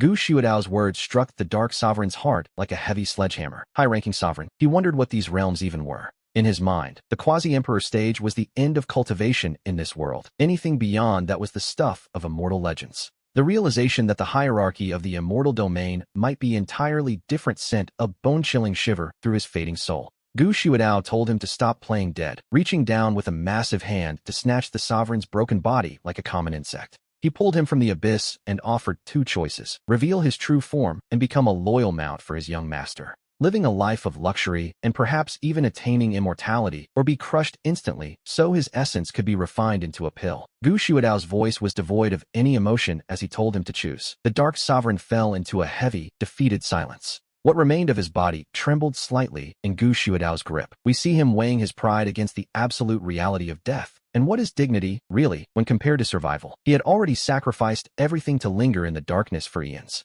Now, with a chance to live, and perhaps truly find immortality, dangling before him, did he ever really have a choice at all? A humiliated, raspy voice finally emerged from the Dark Sovereign's mouth, choosing the first option. At least he was being sensible. Gu Xiudao nodded in satisfaction as the Dark Sovereign's broken, humanoid form began to twist and change violently before our eyes. Finally, after a flash of blinding light, a massive creature appeared in midair, its body covered in black armored scales and a single horn on its head. With wings on its back and an appearance resembling a qilin, though far more aggressive, it was a sight to behold. This, as it turns out, was the Dark Sovereign's true form, an ancient dark qilin. However, at this particular moment, this beast, which had once terrified an entire era, had no dominance left in its eyes, only endless humiliation and a hint of uncertainty. Gu Xiudao examined him, noting that he looked quite majestic, which was a bit of an understatement given the creature's terrifying aura. He then casually placed dozens of restrictions on the beast to control its life and death before finishing his work. Only then did he carry his new mount back to the nine-dragon carriage, calling out to the young master inside, like someone showing off a prize.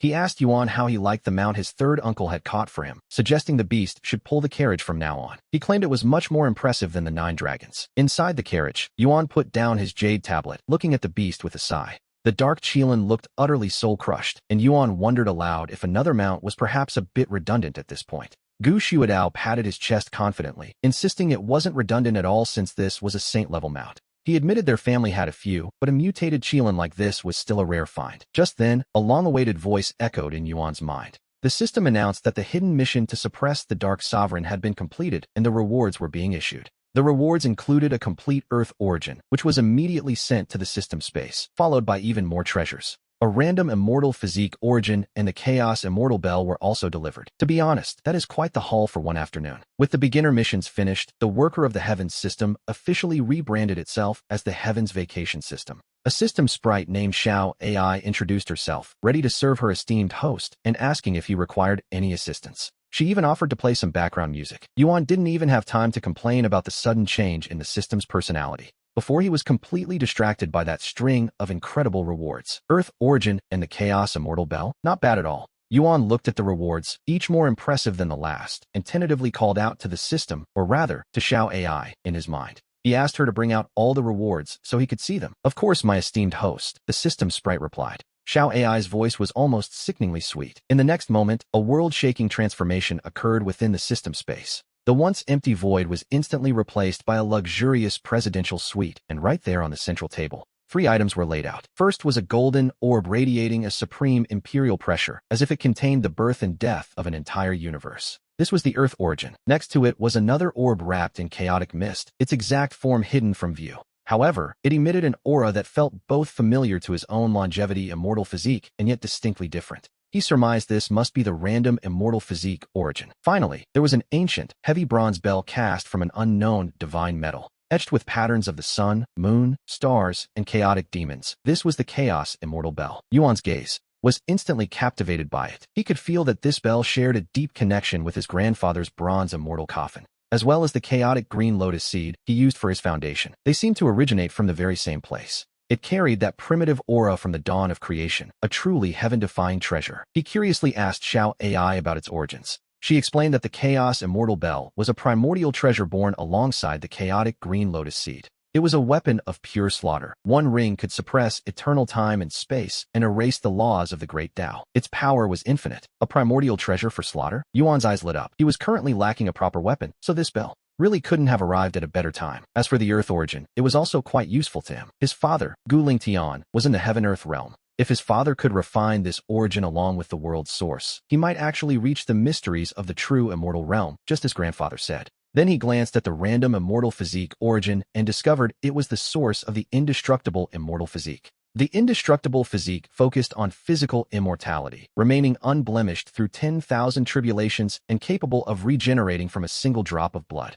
However, since Yuan already possessed the longevity immortal physique, a conflict of origins existed. He wouldn't be able to fuse with the second one. We see Yuan considering that this origin could be given to his father or grandfather. As he was planning this, a voice suddenly called out, Yuan, what are you thinking about? The voice of Gu Shuadao pulled him back from his thoughts. It's nothing, third uncle, he replied, finally snapping back to reality. He looked at his excited uncle, who was still holding that dark Qilin, a creature that had, by now, completely resigned itself to its fate. Yuan told him he would accept the mount as a gift, though he felt he didn't truly need it. It was his uncle's sincere gesture, and he couldn't very well refuse. Gu Shuadao laughed heartily, delighted by the response, and casually tossed the dark Qilin in front of the nine-dragon carriage. When the dark Qilin hit the ground, its massive body made the earth tremble. It glanced up at the 9 terrifying true dragons already harnessed to the vehicle. Then it looked at the seemingly ordinary young man sitting on the carriage, and a flicker of complex emotion crossed its eyes. The creature couldn't understand how it, a dignified saint, had fallen so low as to pull a carriage alongside 9 reptiles.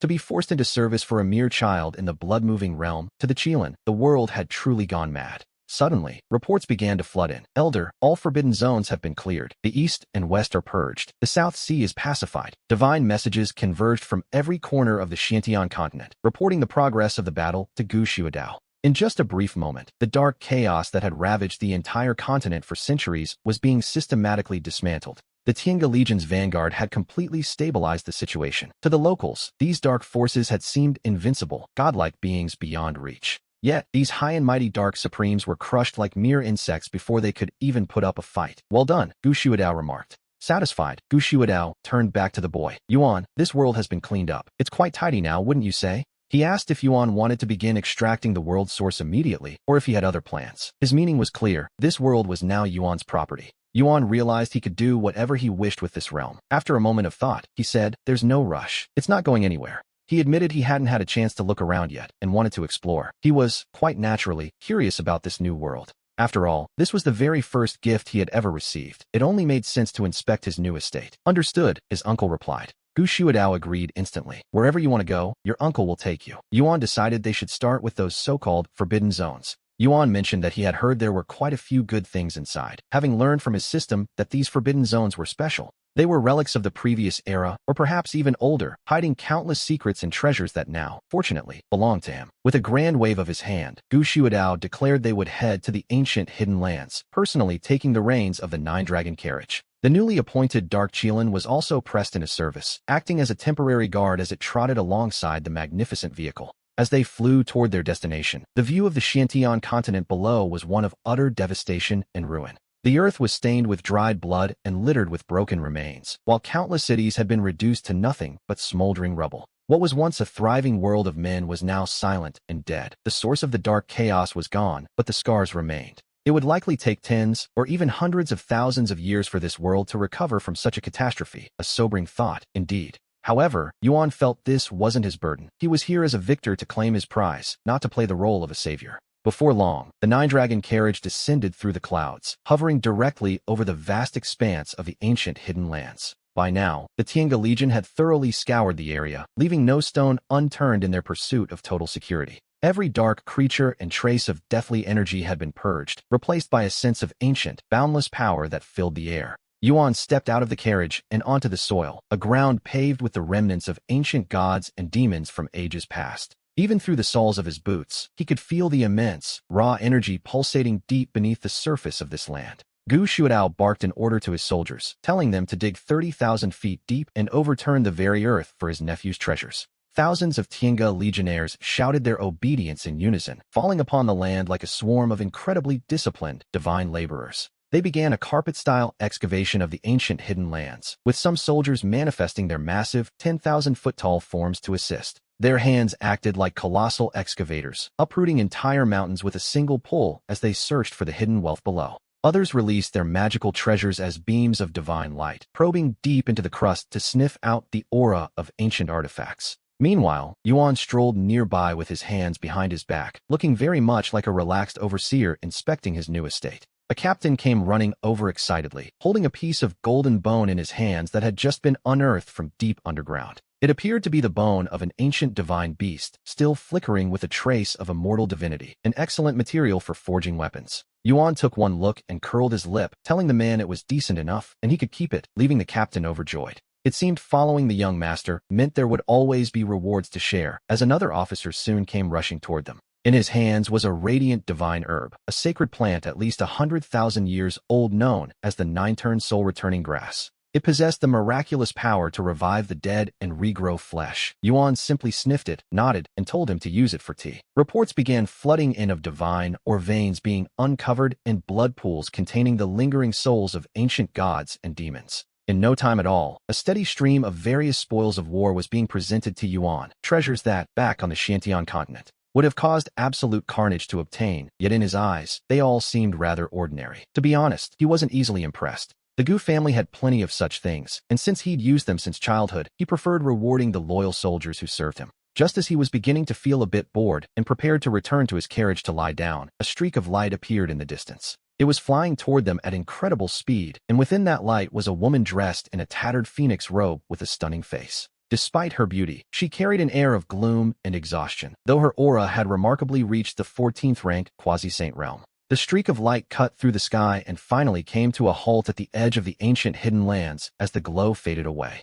A tall and determined figure was revealed, none other than the last great pillar of the human race on the Xiantian continent. This was the Xiantian Empress, Luo Bingyao, who had been struggling bitterly to support the remaining forces of her world. The phoenix robe she wore had long since become ragged from years of constant warfare, stained with the dried blood of both her enemies and herself. Her face, which should have been peerless in its elegance, was now etched with fatigue, yet within her eyes, a fire still burned. She had come the very moment she sensed a 17th rank aura awakening within the valley, and she hadn't hesitated for a second. After saying goodbye to her followers, she set out for this place alone, fully aware of what this journey might cost her. She knew this was a path with no return, a place of certain death beyond her imagination or power, yet she felt she had to come. As the last empress of the human race, she felt a heavy duty to shed her last drop of blood for their survival. If it meant buying even a sliver of hope for the surviving children, she was more than willing to sacrifice her own life. However, as we see her finally arrive at the ancient hidden lands, the scene before her eyes leaves her completely stunned. The world-ending peril she expected was nowhere to be found, and the ancient aura of death and misfortune had vanished. In its place was a scene of bustling activity. Looking toward that legendary forbidden zone, she saw something quite unexpected. In the very core where even saints feared to tread, there were now thousands of knights clad in golden divine armor. These warriors, whose terrifying auras made her soul tremble, were busy digging. Some had transformed into massive giants, using their hands to level mountain peaks formed from the remains of gods and demons as if they were simple piles of dirt. Others used mysterious magical treasures to drill bottomless holes into the earth, filling the air with a rhythmic clanging sound. Shouts and the sounds of excavation echoed everywhere, with soldiers bickering over who got to dig in which spot. They argued over divine skull fragments, yet all agreed on one thing: every single treasure belonged to the young master. Luo Bingyao watched this scene in a daze, feeling her entire understanding of the world being completely overturned in an instant. She wondered what was happening. Was the ancient hidden land being demolished? And who exactly were these golden knights? Her mind went blank as she questioned who this young master could be, unable to comprehend the absurdity of the situation. While she stood there in a state of total uncertainty, a solitary figure came strolling casually out from the construction site. It was a young man who appeared to be no more than 18 or 19, dressed in simple white robes with black hair. His face was impossibly handsome as he walked with his hands behind his back, looking very much like a landlord inspecting his property. Luo Bingyao's pupils constricted the moment she saw him. Despite her own cultivation as a quasi-saint, she couldn't see through him. He simply stood there looking perfectly ordinary, without a single ripple of magical power radiating from his body. He looked like a mortal who couldn't even lift a finger, yet Luo Bingyao's intuition was screaming at her in a frantic warning. Her heart leaped into her throat as the young man noticed this unexpected guest standing on the edge of his construction site. He sized her up with a hint of surprise, noting that she was a quasi-saint, and a woman at that. She was quite beautiful. Though her clothes were so tattered, she looked like a beggar. However, the sword in her hand caught his eye. His gaze fell upon the ancient, simple long sword she held tightly, and he found it rather interesting. The blade was covered in cracks and missing several pieces, looking like scrap metal, yet he sensed something hidden deep within. He felt a faint but incredibly pure immortal aura. It was a semi-immortal artifact, still in its raw sword embryo form. He grew intrigued, as such items were rare even in the immortal realm, and with the right materials, it could be restored. With a master craftsman, it could become a true immortal weapon, something that even the great Gu family could always use more of. After all, one can never have too many treasures to arm the family ancestors to the teeth. "Hey, you, the beggar," he called out. He gave a lazy wave toward Luo Bingyao, whose body went stiff as she struggled to believe her own ears. A beggar? Was he truly addressing the great empress of Xiantian, the last hope of the human race, as a common beggar? A surge of humiliation washed over her, but she didn't dare lash out, not with the way the atmosphere suddenly shifted. As soon as he spoke, the thousands of golden knights stopped their work in perfect unison, their movements sharp and cold. A multitude of gazes, sharp enough to tear the heavens apart, instantly locked onto her, sending a chill straight up her spine. She had no doubt that if she made even the slightest suspicious move, she would be torn to shreds in the next second.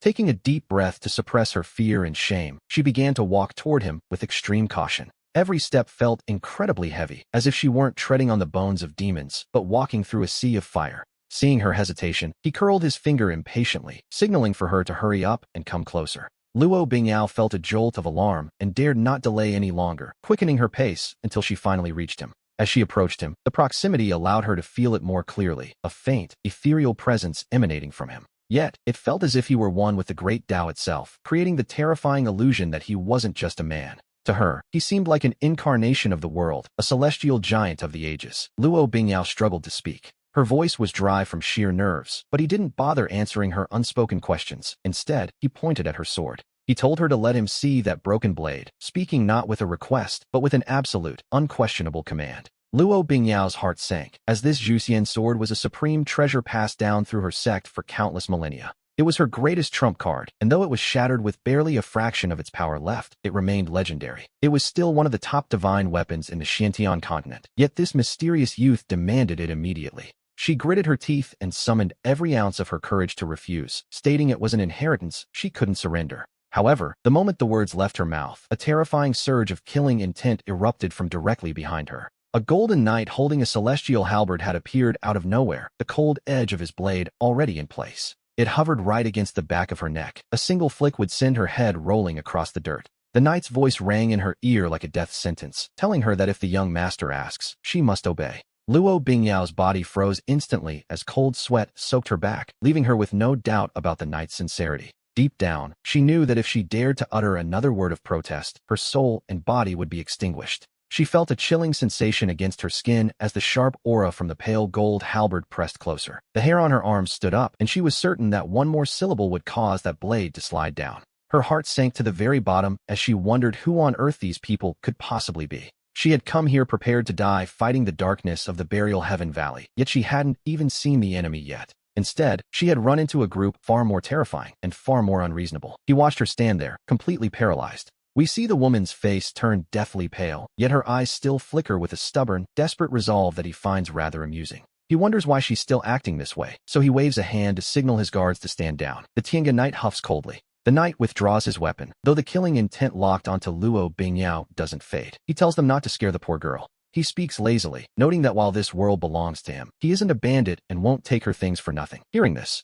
Luo Bingyao's frayed nerves relax just a fraction. If he isn't a bandit, perhaps they can negotiate. She explains this sword is called Juxian. She tells him it's a sacred token of her sect's heritage and means everything to her, hoping he might understand. She takes a deep breath, trying her best to keep her voice calm and dignified as she explains. He raises an eyebrow, noting that Juxian is quite a boastful name. He scoffs at the idea of a tattered, half-immortal sword embryo carrying such a title. Luo Bingyao is shaken to her core. She can't believe he saw through the sword's true nature at a glance. Its origins are an absolute secret in the Xiantian continent. Aside from the successive empresses, no one knew. Even she only learned the truth from ancient texts after ascending to the throne. She knew it wasn't an ordinary object, but a weapon that transcended even saint-rank armaments. Yet here was this youth, casually exposing its deepest roots with a look of utter indifference. He grows impatient and cuts her thoughts short. He tells her he's taken a liking to the sword and demands she name a price. What would she like to trade it for? His interest in the blade is growing. It's unusual for a world that only produces 17th level saints to yield a half-immortal embryo.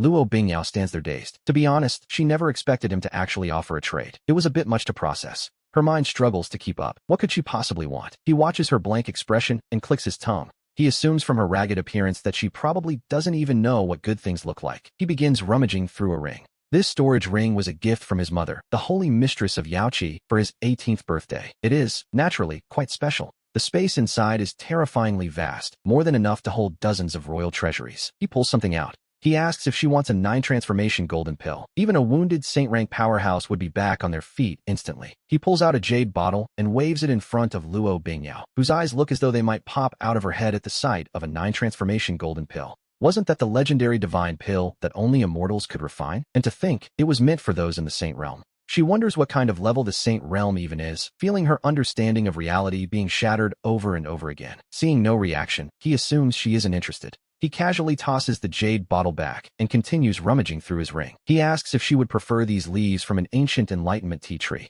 He notes that a single sip can send a person into a state of sudden realization to comprehend the laws of the great Tao. He pulls out a package, claiming the effect is merely decent. The tea leaves are wrapped in divine silk, and Luo Bingyao nearly forgets to breathe. She actually knows of the ancient enlightenment tea tree. Is that not the spiritual root of heaven and earth that exists only in the oldest myths? Rumor has it that a single cup brewed from its leaves could allow one to become a saint on the spot, and yet he has an entire bag of it, which he describes as just decent. Still no response. Seeing her standing there like a statue, he grows a bit impatient. He tells her she's being far too slow and decides he's tired of wasting his breath. With a flick of his hand through the storage ring, he pulls out a jade bottle that looks quite unremarkable and tosses it directly into Luo Bingyao's arms. He tells her this is for her. It contains 10 saint-breaking pills. Anyone below the saint realm who eats one can directly break through a major cultivation stage. He adds that there are no side effects, though the taste isn't great. As far as he's concerned, he has just bought her broken sword. Without waiting for Luo Bingyao to react, he simply reaches out his hand. An invisible force begins to swirl around them.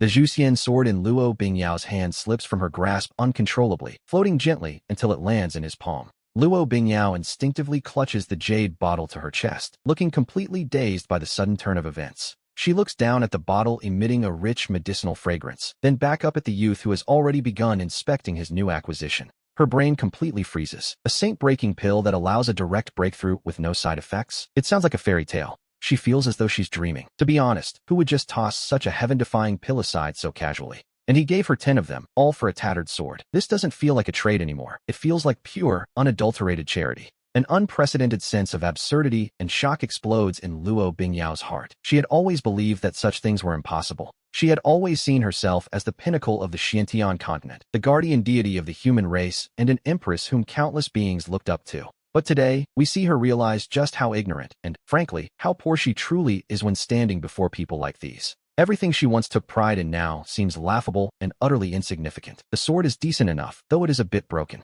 The young man, Yuer, takes the Zhuxian sword and weighs it in his hand, feeling a sense of satisfaction from the unyielding intent within the blade. He turns and calls out to his third uncle, Gu Xuedao, who has been standing nearby like a silent guardian deity this entire time. Xuedao trots over eagerly as the youth asks him to find a master craftsman to repair the sword, adding some high-quality materials to make it look beautiful. He casually tosses the Zhuxian sword to Xuedao, who catches it with a nod after giving the weapon a quick once-over. He agrees that it's a good base and promises to have the family's best grandmaster smith fix it up until it's looking absolutely perfect. He wants to ensure it gives the boy prestige when he carries it out. Then, with a sly grin, he glances at the still-frozen Luo Bingyao. Xuedao asks what should be done with the girl, noting her potential and suggesting they capture her to serve as a maid. A maid of all things. Luo Bingyao shudders, snapping out of her trance as she stares at the red-haired man's wicked smile and the youth's indifferent expression. A wave of unspeakable sorrow washes over her. She is the dignified Xiantian empress, yet she is being reduced to this.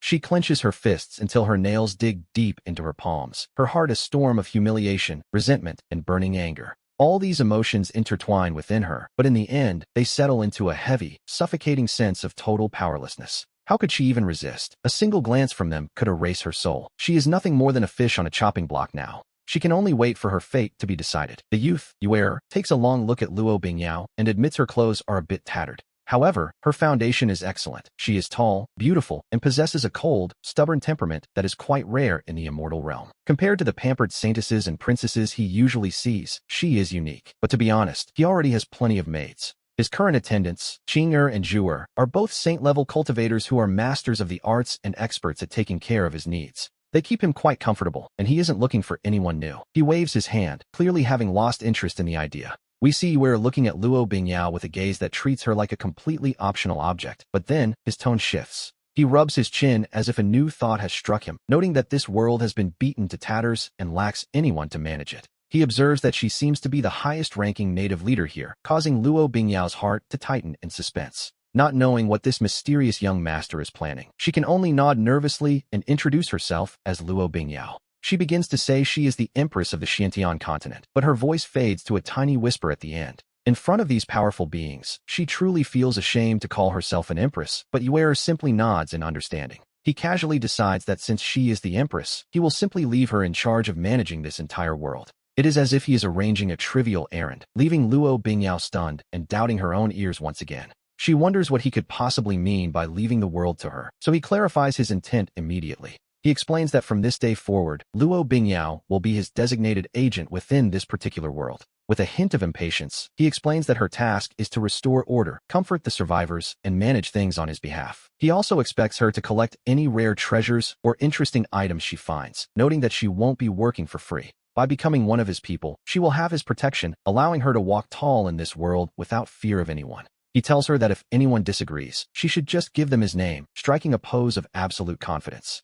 He offers her the chance to be his follower and asks if she accepts, leaving Luo Bingyao's mind in a state of total shock. Her brain has completely stopped functioning. This isn't just happiness, it is a revelation that arrived far too suddenly. She had assumed her best-case scenario was being a humble maid, losing her freedom and being at the mercy of others. Instead, he hasn't harmed her at all, offering a promise she never dared to dream of, becoming his official follower. She wonders if it can truly be real as she looks at the youth, who despite his arrogant demeanor, seems quite sincere. Though his tone is light, his clear eyes carry a natural, unquestionable authority that makes her believe every word he says. To her, his words are absolute truth. A promise spoken is a reality guaranteed, born from the confidence of absolute power and supreme status. Seeing her lack of response, Gu Yuan frowns and asks if she is unwilling, noting that those who wish to be his followers are many. He tells her the line stretches from the south to the north gate of the immortal realm, and he is only offering this because she seems decent. Beside him, Gu Xuedao chimes in, telling the young lady to think carefully, as this is a stroke of luck from the heavens themselves.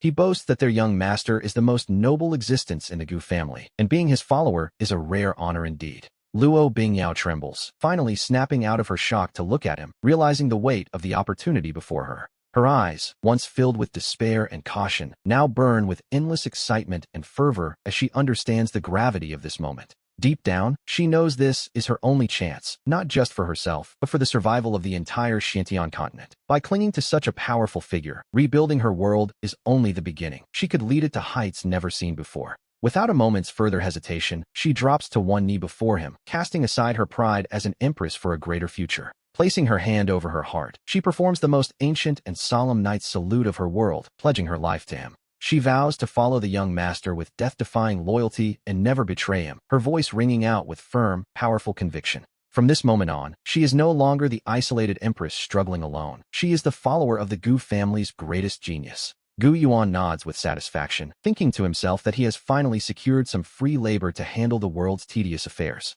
To be honest, he is mostly glad he won't have to worry about the details anymore, so he pulls a special medallion from his ring. He tosses the token engraved with the Gu name to Luo Bingyao, telling her to crush it if she ever encounters trouble she cannot handle. He promises to send help if needed, but asks her to call him young master no longer, preferring the title of lord instead. Luo Bingyao catches the medallion with both hands as if it were the world's greatest treasure, sensing the immense power radiating from it. It feels as though she has established a connection with a truly great existence, and with a wave of his hand, he tells her to get to work. He dismisses her like a common servant, casually reminding her to go and gather whatever remains of her defeated and scattered forces. He tells Luo Bingyao to gather everyone, as the trash, or rather, the loot, his uncle dug up will need plenty of hands to carry. He glances at the scarred landscape of the hidden heaven ancient land, now filled with pits and mountains of treasures piled high. Any single item there would drive a saint to madness, yet hearing him call them trash makes Luo Bingyao's mouth twitch in disbelief. She wonders if the young master has a misunderstanding of the word trash, but she dares not ask, simply replying with a respectful yes. She promises to handle it immediately, and with those words, she rises and transforms into a streak of light, flying toward the horizon. This time, however, her departure isn't one of tragic finality, but is instead filled with a sense of unprecedented hope and clarity. Watching her leave, Gu Xuedao leans in with a sly grin, praising Gu Yuan for winning over a quasi-saint without shedding a drop of blood. He notes that solving the world's management issues so easily truly reflects the style of Gu Yuan's father back in the day. Gu Yuan rolls his eyes, correcting him that this is talent recruitment, before suggesting they move on since this area is nearly picked clean. Meanwhile, Luo Bingyao travels at maximum speed back to the last human stronghold, the profound heaven's sacred land. We see a place that was once a premier cultivation site in the Middle Province, now largely ruined by the Great Darkness. Only broken walls remain, serving as a temporary base, but the atmosphere shifts the moment her familiar figure appears in the sky. As she descends upon the sacred land, the tens of thousands of surviving cultivators below erupt into earth-shaking cheers.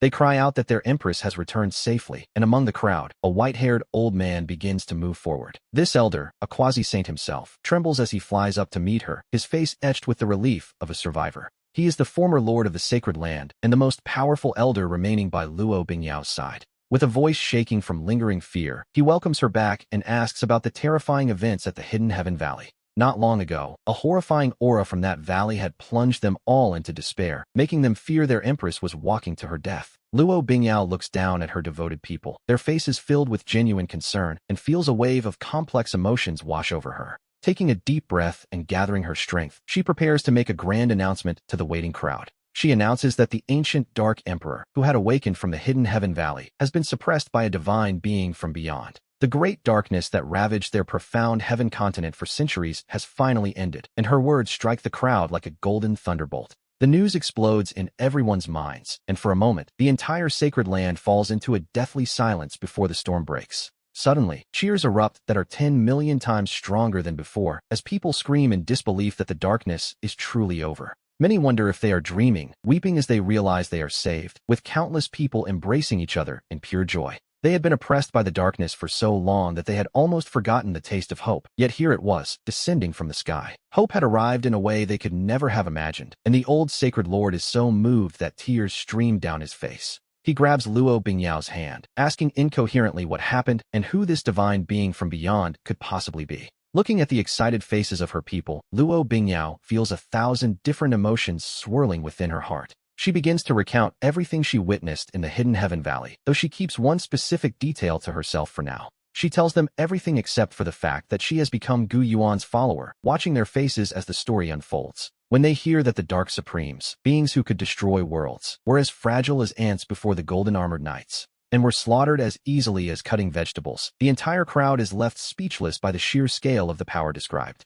The shock deepens when she mentions that even the legendary ancient Dark Emperor was blown apart by a single punch from a red-haired general. Hearing that the emperor was then dragged away to serve as a mount, the people feel their very understanding of reality shattering. To be honest, this level of power is far beyond their comprehension, leaving them to wonder what kind of great beings these visitors are. The old sacred lord takes a long time to process the information, eventually asking if the continent has truly been saved by these outsiders. Luo Bingyao nods, her expression becoming incredibly solemn as she prepares to clarify the true nature of their situation. She explains that they didn't come to be saviors, but to conquer, and that from this moment on, the profound heaven continent has a new master. That new master is a young man named Gu Yuan, and she, Luo Bingyao, has already sworn her eternal loyalty to him. She declares that from this day forward, she will serve as the young master's proxy, managing every affair across the profound heaven continent. As these words settle, the crowd, who had just been drowning in joy, freezes once more. Their entire world has changed hands. The news that their empress has sworn loyalty to another is, to be honest, even more shocking to them than the end of the darkness.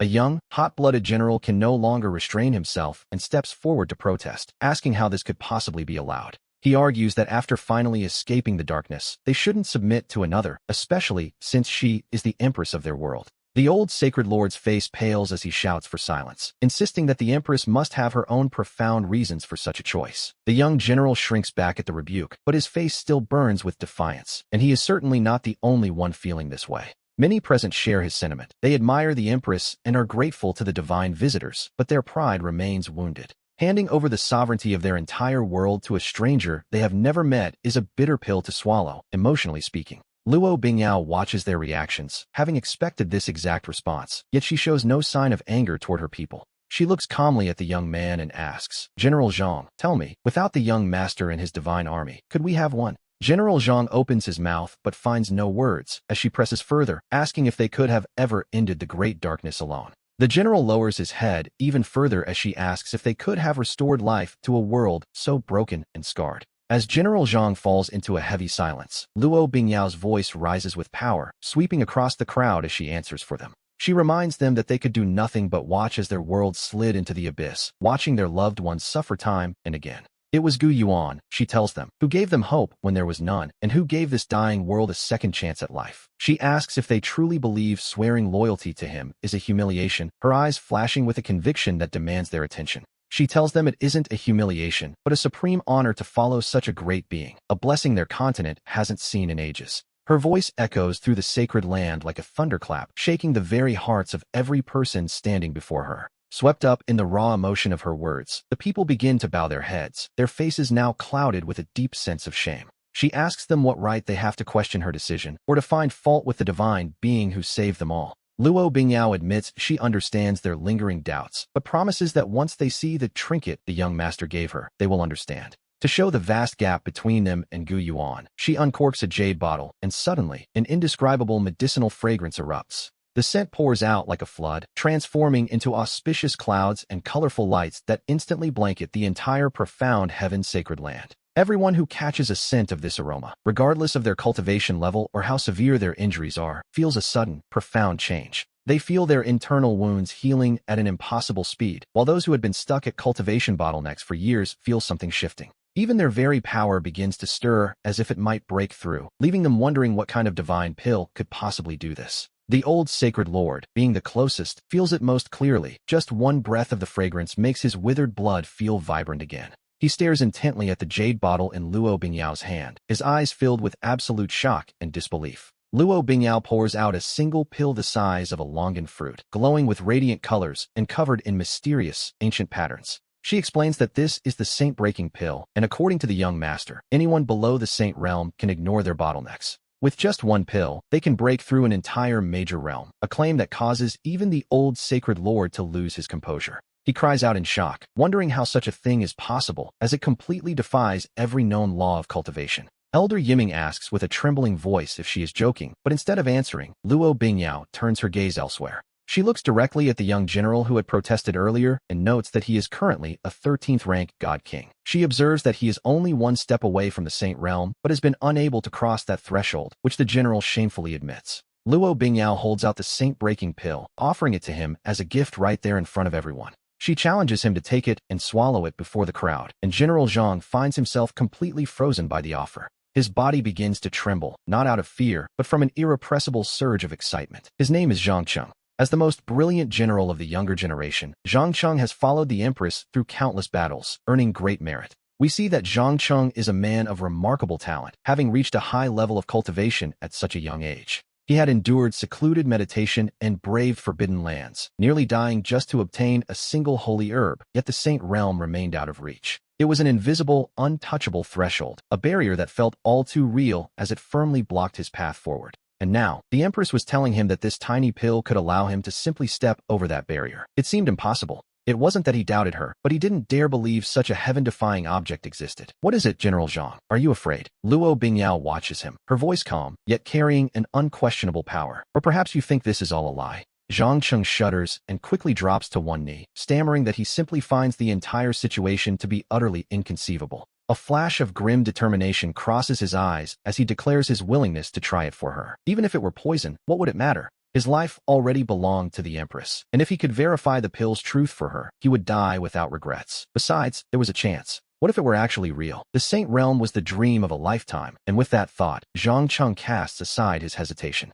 He reaches out with trembling hands to take the saint-breaking pill from Luo Bingyao's palm, showing no further doubt. Under the watchful gaze of tens of thousands, he tilts his head back and swallows the pill, which melts the moment it touches his tongue. It transforms into a gentle, warm current that instantly flows through his entire body, lacking any of the violent energy he expected. There is no pain at all. In fact, he feels no change whatsoever, as if he had merely swallowed a sip of warm water. He is stunned. Could it be a fake? Around him, the crowd holds their breath, everyone leaning forward and staring intently at Zhang Cheng. They wait to see what kind of reaction he might have. One breath passes, then two, then three, and still, nothing happens. Zhang Cheng remains exactly as he was, a 13th-rank god king. A faint, almost imperceptible sigh ripples through the crowd. Disappointment washes over many faces. After all, how could such a miraculous pill truly exist? It seemed the Empress herself had been deceived. Even the young general begins to show a bitter smile, preparing to apologize to the Empress for the apparent failure of the gift. But just as he begins to speak, a terrifying and peerless aura erupts from within Zhang Cheng's body, without any warning at all.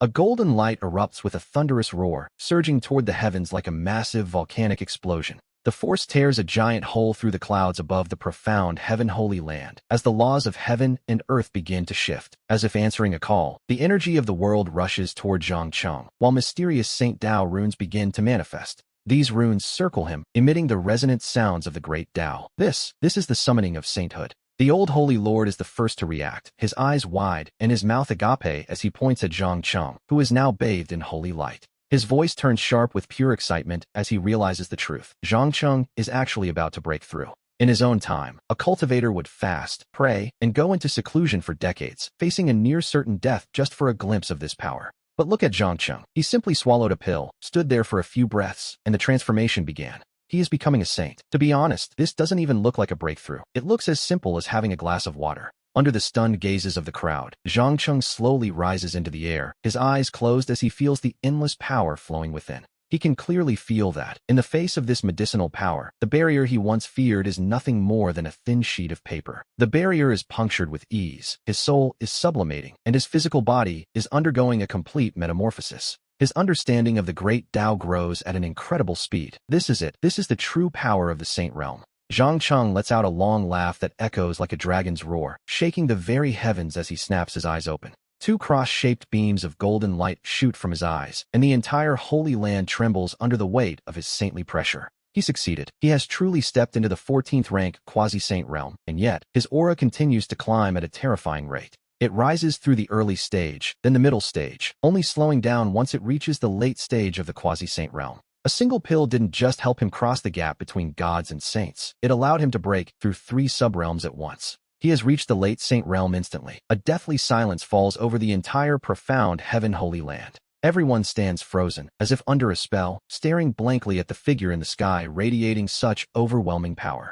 Their minds have gone completely blank. This is no longer just a miracle. It is something that shatters their entire understanding of reality. It is a living myth that defies all logic. Zhang Cheng descends from the sky and, without a moment's hesitation, turns toward Luo Bingyao. He prostrates himself toward the empty space behind her, his forehead hitting the ground with a heavy thud as he offers his absolute devotion. He thanks the young master for this second life, vowing that from this day forward, his life belongs entirely to him. If he is told to go east, he will never go west. If he is told to kill, he won't even blink. His voice no longer carries a hint of his former pride. Now, it holds only endless fanaticism and piety. In this moment, he finally understands what Luo Bingyao meant when she said this wasn't a humiliation. He sees the true meaning of honor now. To follow such a being is more than a privilege. It is a supreme gift from the great Tao itself. As they watch the newly ascended Saint Zhang Cheng kneeling there, the remaining human cultivators find that all their doubts have vanished. Their gazes shift in unison toward Luo Bingyao and the jade bottle in her hand, their eyes burning with the same fervor Zhang Cheng displayed.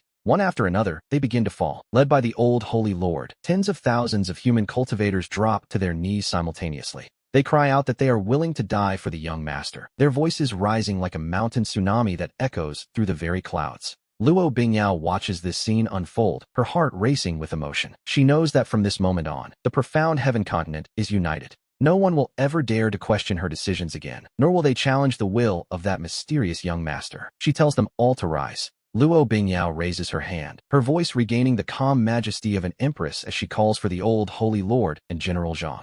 Both men respond instantly, ready for her command. She orders them to gather every soldier still capable of fighting before the sun comes up. They are to follow her to the hidden heaven valley. Without a single question, the two men immediately set off to fulfill their orders. One of the elders, however, can't help but ask out of curiosity what they are going to do at the hidden heaven valley. Luo Bingyao glances toward the forbidden area, now full of holes and craters, and a bitter smile touches her lips, one she doesn't even notice. She explains they are going to help the young master clean up the battlefield and carry away the spoils of war. And so, she leads the great army. When Luo Bingyao and her massive host of cultivators finally reach the Hidden Heaven Valley, they are met with a sight even more shocking than the last. We see that the Hidden Heaven Valley, once a landscape of craters and scars, has been completely overturned until it is unrecognizable. An abyss-like pit, seemingly reaching the very center of the earth, now marks the spot where the Forbidden Zone once stood. At the edge of this crater, mountains of divine materials, immortal grains, and ancient treasures are piled high, radiating thousands of blinding lights.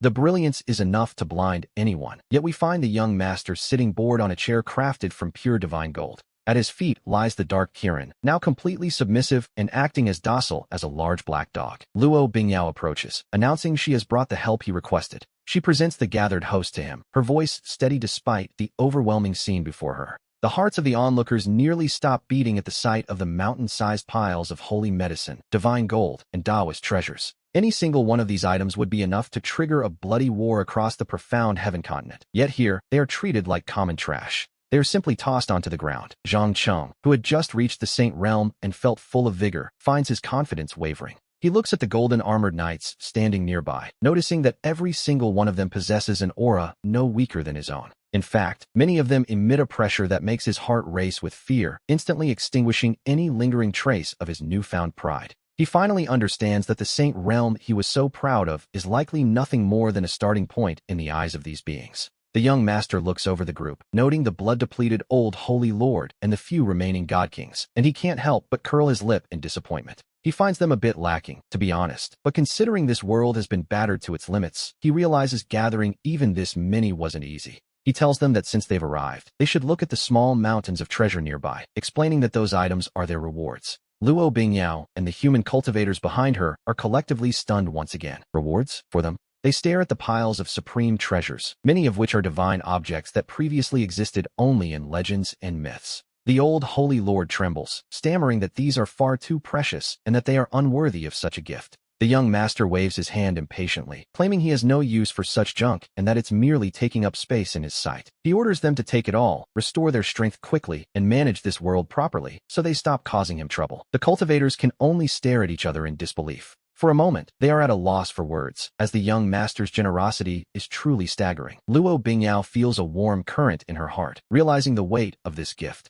She understands that he is supporting her and, by extension, the entire human race. Without further hesitation, she bows deeply to him in a gesture of profound respect. On behalf of the billions of living beings on the profound heaven continent, she thanks him for his generous bounty. Behind her, tens of thousands of people follow suit. They kneel in unison, their voices filled with heartfelt gratitude and a touch of fanaticism. He simply waves them off, telling them to get up and get to work. He gestures toward the remaining treasures, ordering them to categorize everything and deliver the rest to his carriage. Naturally, they obey without question. Motivated by the sight of those treasure mountains, the human cultivators are suddenly filled with boundless energy, looking as though they've been given a second wind. They rush forward, becoming the world's most joyful porters. Watching this bustling scene of productivity, the young master nods with quiet satisfaction. Free labor is always useful, after all. He turns to third uncle, asking if the investigation is complete and where the next forbidden zone is located. He stands up from his chair and stretches lazily. Gu Shuadao flies up from the massive crater, his face lit with a visible sense of excitement. He reports that after interrogating the remnant soul of the Dark Kirin, he learned that the next destination is the Undying Mountain.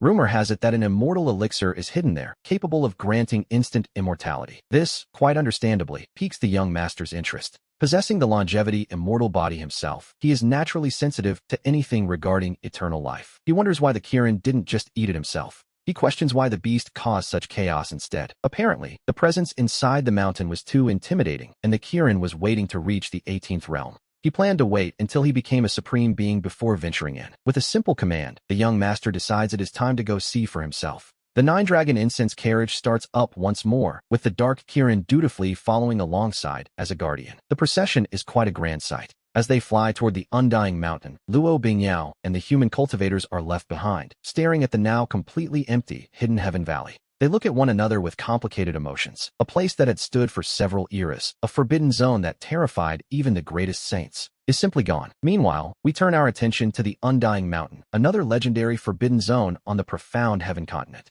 Legends say this mountain holds the secret to eternal youth and the fabled immortal elixir. It is a place of myth and great peril. However, it is also inhabited by a forbidden existence. Anyone who dares to trespass, regardless of their power, will ultimately have their very lifespan stripped away. They would simply turn into a handful of dust within the mountain. As the nine-dragon incense carriage arrives at the outskirts of the Undying Mountain, everyone feels it. An aura completely different from the hidden Heaven Valley greets them. If that valley was defined by death and omen, then the Undying Mountain is something else entirely. It possesses a strange, eerie vitality. Here, ancient trees reach for the heavens, vines coil like dragons, and rare plants long extinct in the outside world grow wild. One can see them everywhere. The rich essence of life has become so dense that it flows through the mountain peaks like a literal, physical mist. Yet, beneath this vibrant scene of growth, a heart-pounding sense of death lies hidden. It is as if all life here is merely fertilizer for the mountain itself. Our young master finds this quite interesting. Stepping out of the carriage, he feels his longevity immortal body react to the atmosphere with a faint sense of repulsion.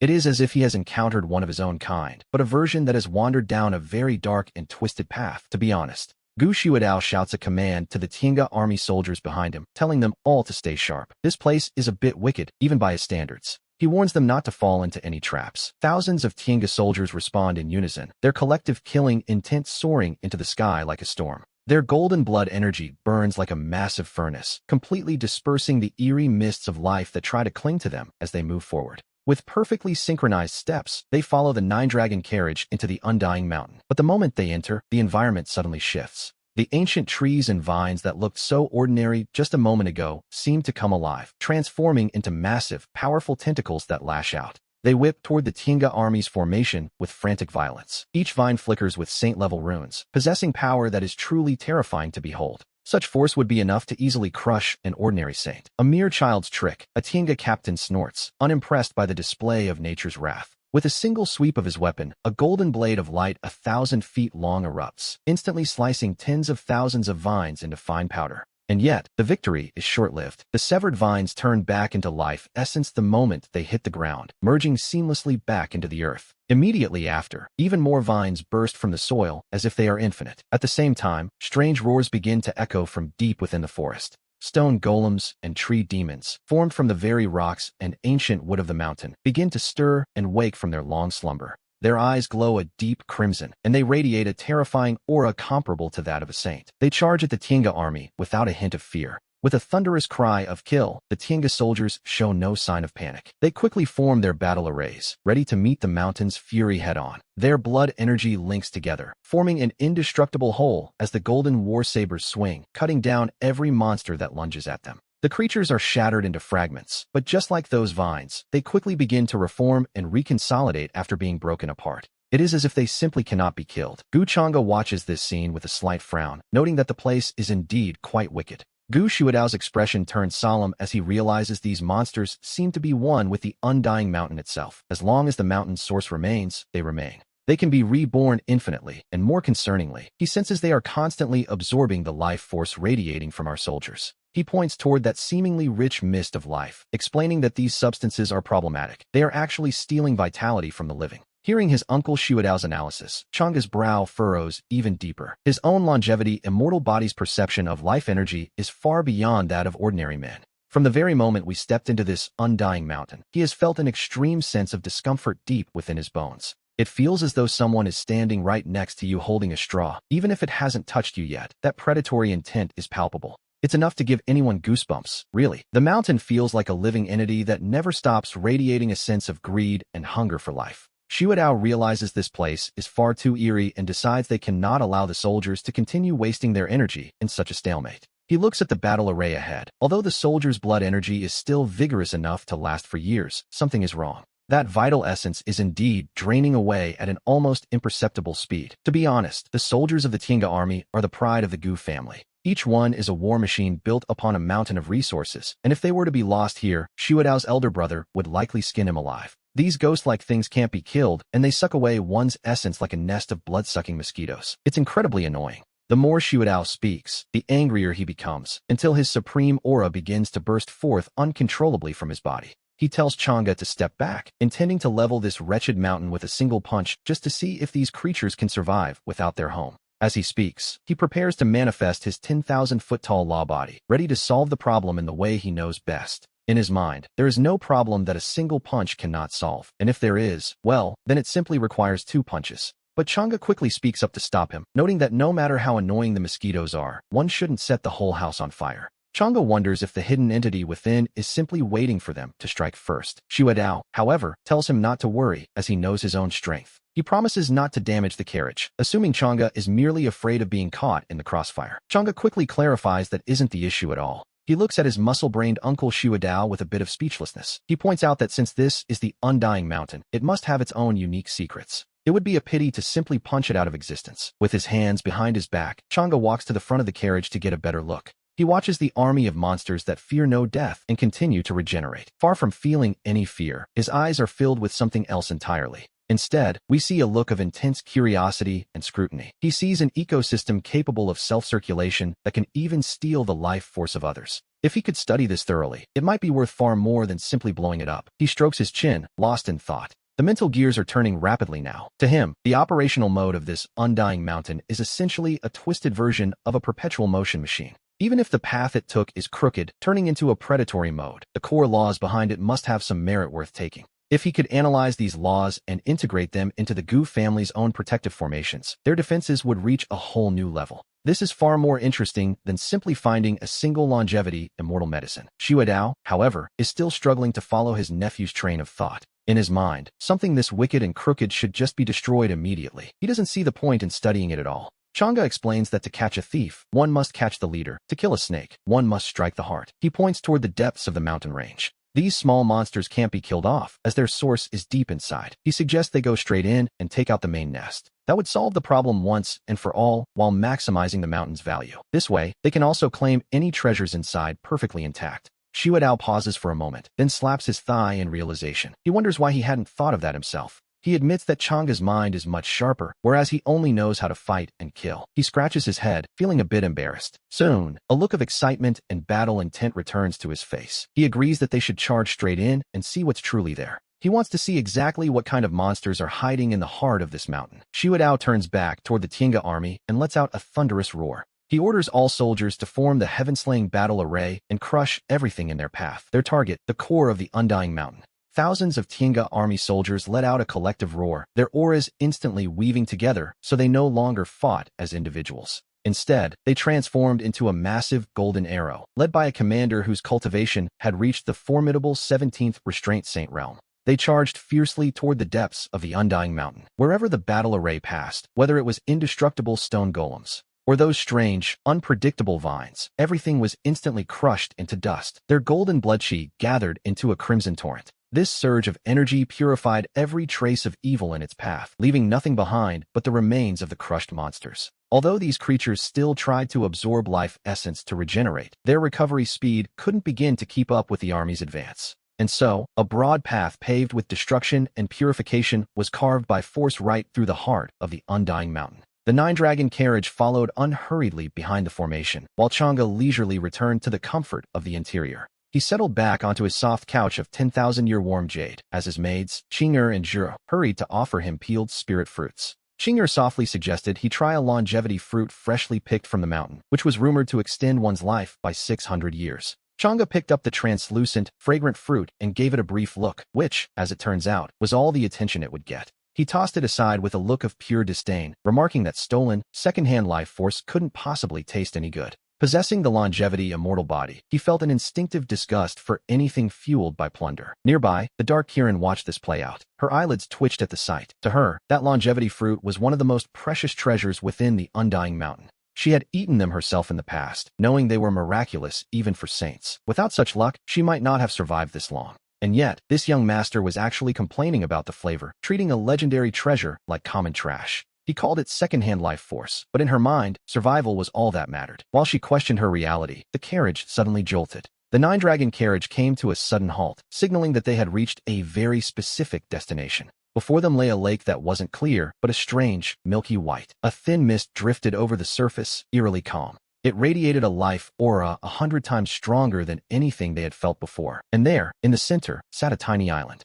On the island, we see a small tree that appears to be carved from pure emerald, glowing with a vibrant, flowing green light. Hanging from its branches is a fruit the size of a fist, shaped remarkably like a tiny infant, and it seems to be softly breathing. With every rhythmic breath it takes, the waters of the entire lake rise and fall in perfect synchronization. That incredible energy was indeed radiating from the fruit, the longevity, immortal medicine, as Gu Shuadao's voice rang out, filled with shock and ecstasy. Outside, he shouted that they had found it. Chang'e stood on the carriage deck, narrowing his eyes as he observed the scene. He studied the emerald tree and that infant-shaped fruit, and he could clearly sense the power within it. The life energy contained inside that single fruit was vast, reaching a level that was, frankly, quite hard to believe. It was even purer and more abundant than the true immortal essence his grandfather had given him. To be honest, that is saying a lot. He realized he might need to reach the saint realm himself to possess such vitality, wondering how many lives were sacrificed to nourish this single medicine. Gu Shuadao rubbed his hands together, telling Yuan they had hit the jackpot. He was truly beside himself with greed. His face was flushed with excitement, and he was nearly drooling as he stared at the fruit with an intensity that was a bit unsettling. His gaze was like that of a starving man seeing a feast. He stammered that this was the legendary humanoid immortal medicine. It appeared fully mature. If a supreme were to consume it, they might even touch the threshold of the heaven and earth realm. Gu Shuadao grew more excited by the second, looking as though he wanted to rush over and swallow it whole. And he wasn't the only one. Behind him, the soldiers of the Tiange army were breathing heavily, their eyes filled with a wild, feverish heat. An immortal medicine, after all. This was the stuff of myths. They had conquered countless worlds and seen many treasures, but nothing quite like this. It was their first time seeing a treasure of this grade. They never expected such a prize in a world that didn't even have its own supreme. However, Gu Shuadao was a supreme for a reason, and he possessed an extraordinary level of self-control when it mattered. He quickly snapped out of his ecstasy and roared at his men, forcing the overexcited soldiers to regain their senses. They all shuddered as he warned them that the greater the treasure, the more dangerous its guardian would be. A fair point, really. Yuan scanned the eerie, milky white lake with a heavy gaze, feeling that the water itself possessed an extremely dangerous aura. Chang'e spoke up, his voice calm, yet commanding enough to silence the crowd as he agreed that his uncle was right about the lake. There was a problem. He pointed toward the seemingly harmless white waters, noting that what lay beneath wasn't actually life energy. It wasn't a miracle of life at all, but rather the purest essence of longevity. This entire undying mountain was a massive trap. It used these vibrant scenes to lure outsiders in, silently stealing their life force to nourish the immortal medicine at the center. Everything eventually gathered in this lake. His explanation sent a collective shiver down the spines of everyone present. Stealing one's lifespan was far more terrifying than a quick death. After all, what does a cultivator fear most? It is the exhaustion of their life force, turning into a pile of yellow dust in utter despair. It was a truly vicious scheme. Gu Shuadao looked pale after hearing this. In his earlier excitement, he had nearly fallen right into the trap. Yes, quite a close call. Had he rushed over recklessly, even a supreme expert like himself would have suffered greatly in a lake designed to drain life. With his vast lifespan, he likely would have fully ripened that longevity medicine in the blink of an eye, which was exactly the point.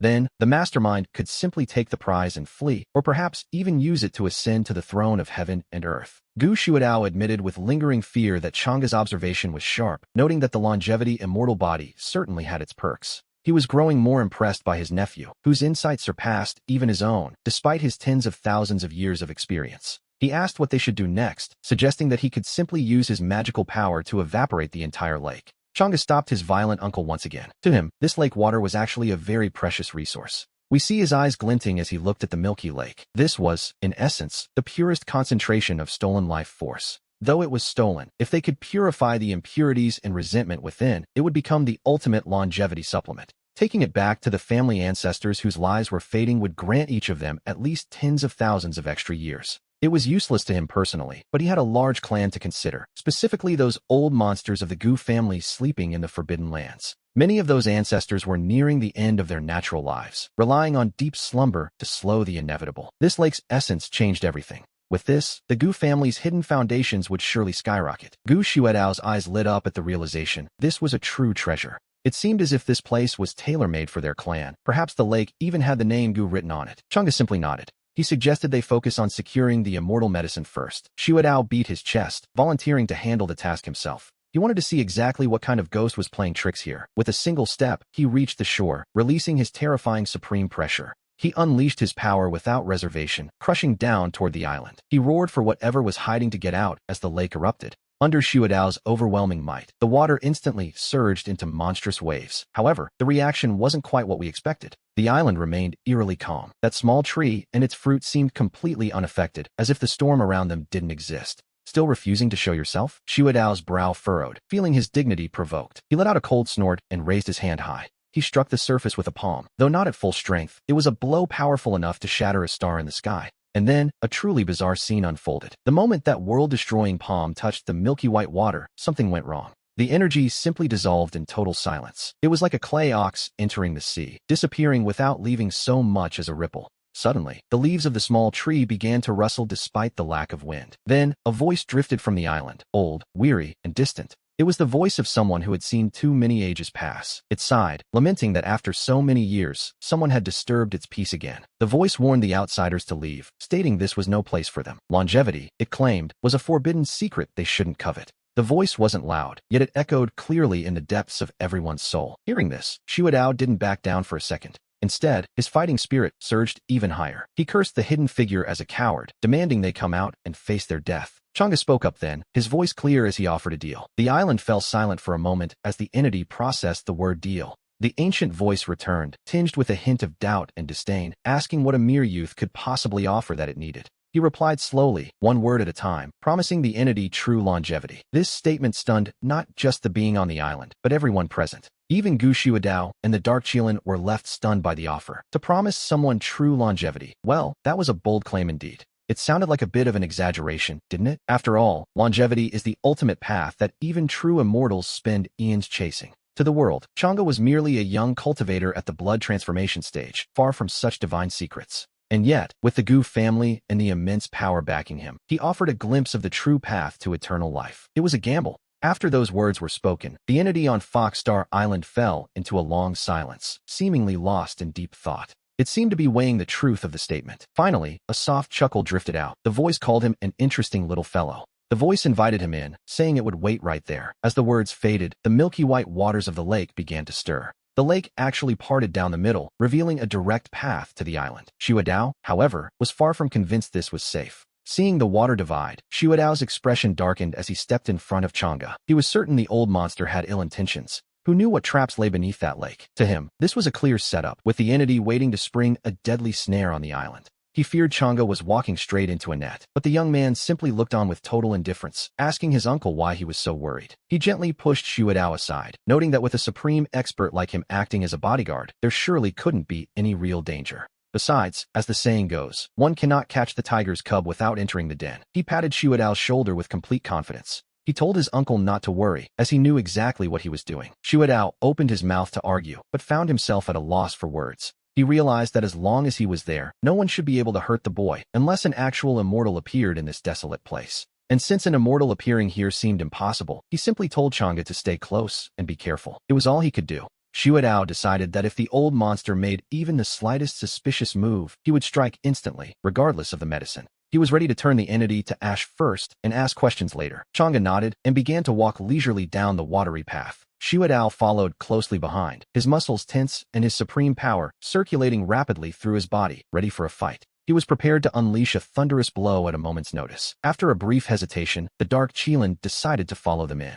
The Dark Qilin realized they were now in the same boat. If anything happened to Chang'e, he wouldn't survive either, and besides, he was curious. He wanted to know what was truly hidden in Mount Immortality, a place even he hadn't dared to enter back in the day. As the group moved forward, under the tense gaze of thousands of soldiers from the Tiange Legion, we see them walk into the depths of the lake along the parted path. The moment they stepped onto the passage, the force stealing life essence grew 1,000 times stronger, like countless invisible hands reaching out. These spectral hands seemed to tear at Chang'e's soul, trying to pull his life source from his body, though they were held back by their master. They could only watch from a distance, not daring to approach. To be honest, the sheer intensity of the power was staggering to behold. He sensed that if an ordinary cultivator of the divine path were to stand here, they would be drained into a withered husk within seconds. Surprisingly, he felt a slight resonance between this power and his own longevity immortal body, as if they shared a common origin. This likely explained that strange mix of familiarity and disgust he felt earlier. It was getting interesting, and his curiosity only deepened. The path was short, and we soon find him reaching the island at the lake's center, where a glowing, human-shaped spirit tree stood. Beside the small tree sat a massive, weathered green rock. Upon it sat an old Taoist with white hair, dressed in a gray robe. His face was gaunt and withered, and his aura was so faint it felt as though he might drift away with the wind at any moment. With eyes tightly shut, his body was entwined by numerous chains of law, condensed entirely from the stolen power of life essence. The other ends of these chains were rooted deep into Mount Immortality beneath his feet, binding him to the very earth itself. He seemed to have merged with the mountain. He was the mountain, and the mountain was him, a peak 18th realm supreme. The moment Gu Shuadao saw the old Taoist, his pupils contracted in shock. The old monster's strength was far greater than he had imagined. He had heard the Qilin was the strongest in this world, so where did this entity come from? To be fair, the situation was becoming quite complicated. The way the old man's aura fused with the mountain and the heavenly Tao made him feel this would be a very difficult opponent to handle. The old Taoist slowly opened his eyes so cloudy and dim that they held no spark of life, only the weight of endless eons. His gaze bypassed Shuadao entirely, landing directly on Chang'e. You have arrived. The voice seemed to echo from the depths of time. The longevity, immortal body. What a nostalgic scent, the old Taoist remarked as he looked at Chang'e with a complex expression. There was nostalgia, envy, and even a hint of jealousy in his eyes. So it really is you, Chang'e replied with a calm smile. He finally understood why that power felt so familiar. Allow me to introduce myself, the old man said. My Taoist title is Longevity. To be honest, the name didn't quite fit his current state, clinging to a half-dead existence by stealing the life essence of others. You call this longevity? Chang'e mocked him without hesitation. This isn't living. It's just a long, drawn-out punishment. A flicker of genuine anger finally appeared on the Taoist longevity's withered face, which had remained calm for countless eons. In all his long life, it was the first time anyone had dared to speak to him this way. Junior, watch your tongue, he hissed. A terrifying, crushing pressure erupted from his body, surging toward Chang'e. However, Gu Shuadao merely let out a cold snort. The aura of a supreme exploded from Shuadao, instantly shattering the old man's pressure into pieces. You old fossil, Shuadao growled. How dare you act so insolently in front of my young master? Shuadao stepped forward, shielding Chang'e with a murderous glare. The Taoist's expression shifted instantly. He began to reevaluate the red-haired man standing before him, who had seemed so ordinary. A supreme. He could feel a power radiating from Gu Shuadao that was every bit as terrifying as his own. Yet another 18th Realm Supreme had appeared. A trace of wariness flickered within the Taoist's cloudy, ancient eyes. He could sense that although this red-haired warrior shared his peak rank, their foundations were worlds apart. Shuadao's bloodline power was as refined as a furnace, born purely for battle, a stark contrast to the old man's borrowed life. It was far more vibrant than his own decaying strength. What truly shocked him, however, was this powerful warrior's behavior. This mighty supreme was acting as a humble, loyal guardian to a mere boy. Chang'e's background was clearly deeper than he imagined. Third uncle, there's no need to be so tense. Chang'e's voice drifted calmly from behind Shuadao's massive frame. He casually stepped around his uncle to face the Taoist once more. I only came here to have a chat, not to start a war. Wouldn't you agree, Taoist? Chang'e asked. The old man suppressed his inner turmoil and gave the youth a long, searching look. The old man remained silent, but Chang'e didn't seem to mind as he began to circle the small, tree-like immortal medicine, examining it closely. He remarked that it was a truly genius design, using his own longevity body as the array's core, connected directly to the mountain's ley lines. By setting up a heavenly array to steal the life essence of all living things, he had funneled everything here to nourish this life-extending medicine. It was a self-sustaining cycle. As long as this world continued to exist, he could theoretically keep living this way forever. Suddenly, Chang'e's smile vanished, replaced by a look of cold disdain as he noted that this wasn't actually longevity at all. He told the Taoist that this was more like a prison sentence, where he had turned himself into a captive of the world's natural laws. Being one with the mountains and the heavens sounded impressive, but Chang'e asked if he even dared to take a single step off this mountain. He knew the Taoist wouldn't dare leave this world, because the moment he did, this entire system of stolen essence would instantly collapse. His decaying body would turn to ash in a heartbeat. These words were like sharp blades, cutting straight into the Taoist's deepest insecurities. We see the Taoist longevity's expression shift instantly, turning incredibly grim as Chang'e's observations hit their mark.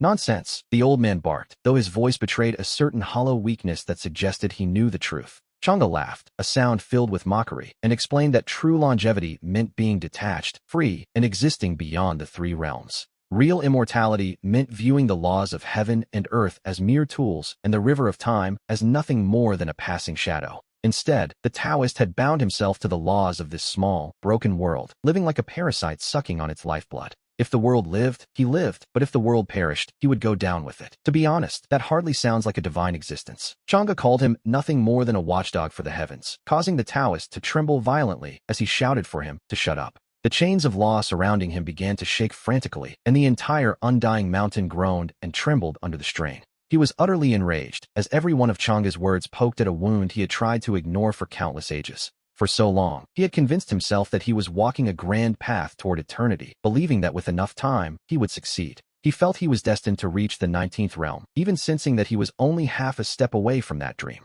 What do you know? The Taoist longevity roared, his voice trembling with rage as he accused Chang'e of simply relying on his innate talent and immortal physique. He claimed Chang'e had no right to judge his path, boasting that when he first attained his Tao, Chang'e's ancestors hadn't even been born yet. Chang'e simply raised an eyebrow, the mockery on his face deepening as he noted that living a long time doesn't mean one is walking the right path. He pointed out that a pig who lives for 10,000 years is still just a pig, not a dragon, a comment that made the Dark Qilin nearly choke on a laugh. Ignoring their reactions, Chang'e continued, explaining that the Taoist hadn't just lost his own way, but had led the entire world down a crooked path as well. The Taoist's pupils contracted sharply as he demanded to know what Chang'e meant by such a bold accusation. With a cold sneer, Chang'e asked if the old man truly believed his secret manipulations could remain hidden from everyone forever as he slowly raised his hand. He gestured toward the silent Dark Qilin, suggesting the Taoist ask him about the time he tried to break through to the Supreme Realm. Chang'e asked if it hadn't felt as though his Tao was flawed and the laws incomplete, as if an invisible shackle was holding him back.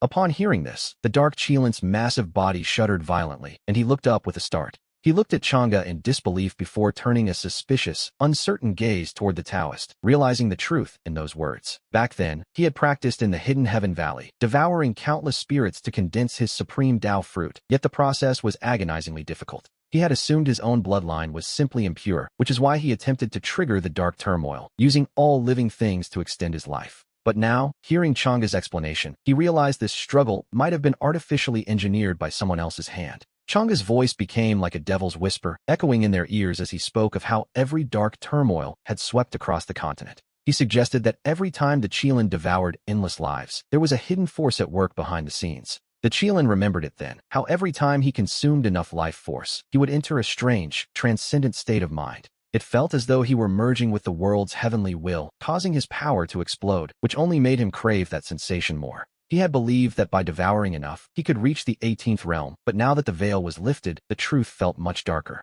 Looking back, that feeling of power was less like divine ascension and more like being a puppet on a string, and the Taoist was the one pulling them. The Dark Qilin whipped his head around, staring fixedly at the Taoist longevity as his crimson eyes erupted with endless fury and killing intent. "So this was all you're doing," he roared, while the Taoist stared back at the maddened Qilin with a withered, ancient face. For the first time, the old man's calm mask was torn to shreds by a few simple words, and he fell into a heavy silence. And as we know, in a moment like this, silence is the loudest answer possible, a realization that made Chang'e burst into laughter. He mocked the Taoist, calling him a supposed paragon of the ancient righteous path who had lost his way and couldn't transcend. Chang'e accused him of a truly sinister plot, deliberately tampering with the world's cultivation methods so that every living being would suffer. From the very moment they stepped onto the path of immortality, their foundations were designed to be fundamentally flawed. He noted that even a beast like this Qilin shouldn't need a dark turmoil every few millennia. It simply didn't make sense. Chang'e's gaze pierced through the Taoist like twin divine swords as he explained the old man's need for someone with peerless talent. The Taoist needed a perfect vessel who could reach the peak of the supreme realm while harboring a fatal, hidden defect. Then, at the most critical moment, he would devour them, using their vast life essence and potential as fuel to ignite his own Tao fire. This would allow him to sever his ties to this world, fix his own flaws, and ascend to the heavens in a single bound. He had intended to step into the legendary realm of heaven and earth, and the Qilin was his chosen prey, or so Chang'e claimed. These words struck like thunder from the highest heavens, leaving the Dark Qilin's massive body trembling with violent tremors. He looked at the Taoist, his eyes filled with an unbelievable terror and a hatred that could swallow the very sky. It turned out that the strength he took pride in and the path he fought for his entire life were nothing more than a calculated scam. He wasn't some dark, ancient emperor. He was merely a beast kept in a pen, and the shock of it shattered his very soul. The Dark Qilin coughed up a mouthful of purple-black blood, his aura instantly withering as his Tao heart began to crumble. His will was completely broken by Chang'e's revelation, yet strangely enough, the Taoist longevity actually began to calm down. On that withered, old face, the anger, shock, and resentment slowly faded away, replaced by something far more chilling. It was a calm, so cold it felt frozen. He looked at Chang'e and slowly peeled back his lips, revealing a row of yellowed, decaying teeth. Everything you said is true, he admitted quite frankly. To be honest, he seemed impressed by the insight of the longevity, immortal body. He noted that his own longevity body was not only born noble, but possessed a vision and wisdom far beyond these common, worldly creatures. He glanced at the Dark Qilin coughing blood on the ground with utter disdain, as if he were looking at a pile of useless trash. Yes, he confirmed it all. That stupid beast was indeed the vessel he had prepared for hundreds of thousands of years, but its bloodline was too impure to be truly useful. The old man had been worrying about where to find a better replacement, and now, his gaze fell back onto Chang'e. That look in his eyes, It was no longer hidden behind a mask. There was only naked, wolf-like greed and a terrifying fanaticism. He hadn't expected this at all. He marveled at his luck, believing the heavens were on his side after all, just when he thought his life's work had been for nothing. Just as his path seemed hopeless, a new prize had delivered itself. He rose slowly from the blue stone, dismissing the impure beast on the ground. A flawed creature couldn't compare to a flawless longevity immortal body that perfectly matched his own great Tao. Compared to Chang'e, that Qilin, the beast wasn't even fit to be a snack. "Junior, I must thank you," he said, thanking him for the wake-up call and for what came next. He thanked Chang'e for delivering the ultimate ladder to ascend the heavens. As his voice fell, the entirety of Mount Undying began to shake. The entire lake of longevity reached a boiling point in that moment, as a terrifying aura far beyond anything seen before began to surge. The power erupted from the Taoist longevity like a volcano. His true nature was finally exposed, and he was holding nothing back now. In those murky eyes, an unprecedented greed and madness flared up as he stood up completely from his seat on the blue stone. With that single movement, we see the entire mountain and the surrounding waters erupt in a chaotic, boiling frenzy of spiritual energy. He laughed wildly, telling the junior that if he hadn't been woken up, he might have actually wasted more time on that stupid beast. Now, he saw that Chang'e was the true, supreme Tao fruit bestowed upon him by the heavens themselves. A lucky break, one might say. The Taoist longevity felt the surging power within his body and let out a triumphant, arrogant laugh, having plotted for countless eras for this day. By devouring this perfect, flawless longevity immortal body, he believed he could finally sever his ties to this world and its limitations. He believed he could mend the flaws in his own great Tao and ascend to godhood, regardless of whatever supreme being might stand behind this boy. In this world, he felt free to soar as high as a bird or dive as deep as the sea. But Gu Xiaodao knew the old man was celebrating far too early. Gu Xiaodao let out a thunderous roar, unable to restrain himself any longer as his blood energy soared to the heavens, glowing with golden supreme laws. The energy flowed over his skin like molten lava as he threw a punch so powerful the void itself collapsed. It was a dazzling display of raw strength. The Taoist longevity watched that overbearing, peerless punch with a look of utter disdain. He simply raised a hand with a soft hum. The entirety of Mount Undying shook as endless lifespan energy gathered before him, condensing into a single, formidable barrier. It formed a massive, milky white shield. With a heavy thud, Gu Xiaodao's fist slammed squarely into the surface of the barrier. A deafening explosion echoed across the entire Xintian continent, sending a terrifying storm of energy swirling out from the center of Fox Star Island.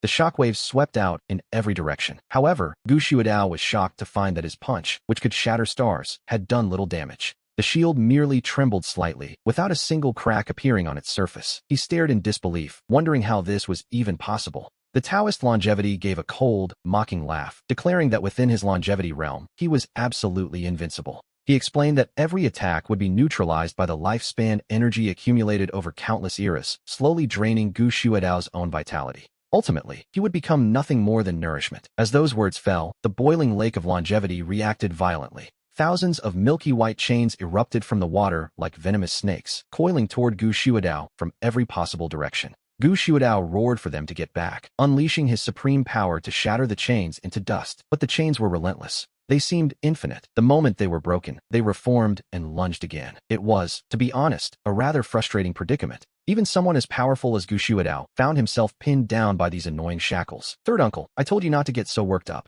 We see Chang'e watching this scene without the slightest hint of tension, merely shaking his head. He knew the old man was a local tyrant here. He was a tyrant physically tethered to this entire domain. To Chang'e, his uncle was acting like a hothead, punching a wall that felt no pain. The wall might vibrate, but it wasn't actually hurting the house at all. And then, the old man turned his gaze back. "Junior, now it is your turn." Having dealt with the nuisance of Gu Xiaodao, the Taoist longevity locked his gaze on Chang'e. To him, the boy was a walking treasure chest. He saw Chang'e as the main course of this grand feast. Once he was captured, everything would be over. With a flicker of his body, he crossed through space in an instant, appearing right before Chang'e. His massive hand, entwined with the laws of longevity, reached for the boy's head. He lunged forward to seize the body he so desired. A look of pure, unrestrained greed washed over the Taoist longevity's face. He felt as though success was already within his grasp. He could almost see himself taking over this perfect vessel and looking down upon eternity. However, the scene he expected, of a boy begging for mercy and terror, simply didn't happen. It was quite a disappointment for him, really.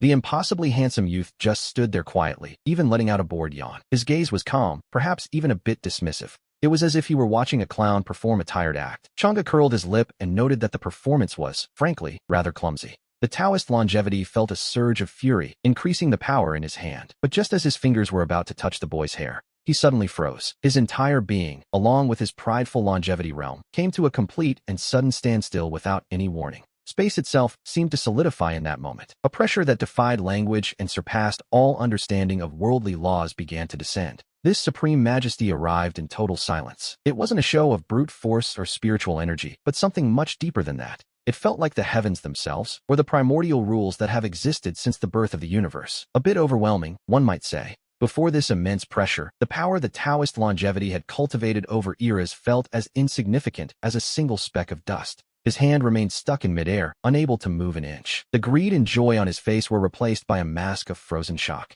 In their place came a sense of total confusion and a primal fear rising from the very depths of his soul. He had no idea what was happening. He wondered why he couldn't move. His mental state, which had remained unshakable through countless centuries, began to fracture and crumble. In this moment of total collapse, he tried desperately to circulate his internal power, hoping to break free from this invisible shackle. But he discovered, to his horror, that his connection to Mount Undying and the entire world had been severed by an unseen hand. He wanted to scream and demand to know who was doing this, but he found he couldn't even make a sound. The silence was absolute. At that very moment, a voice rang out, calm, gentle, yet carrying an absolute authority that seemed to command the very laws of the universe. The sound echoed softly across the world, asking who had given him the audacity to touch his son. It wasn't a loud voice, really. Yet, it reached the ears of every living being on the Xiantian continent. Then, under the terrified gaze of the Taoist longevity, the void in front of Chang'e began to ripple like water. A figure dressed in a white robe, with black hair cascading over his shoulders,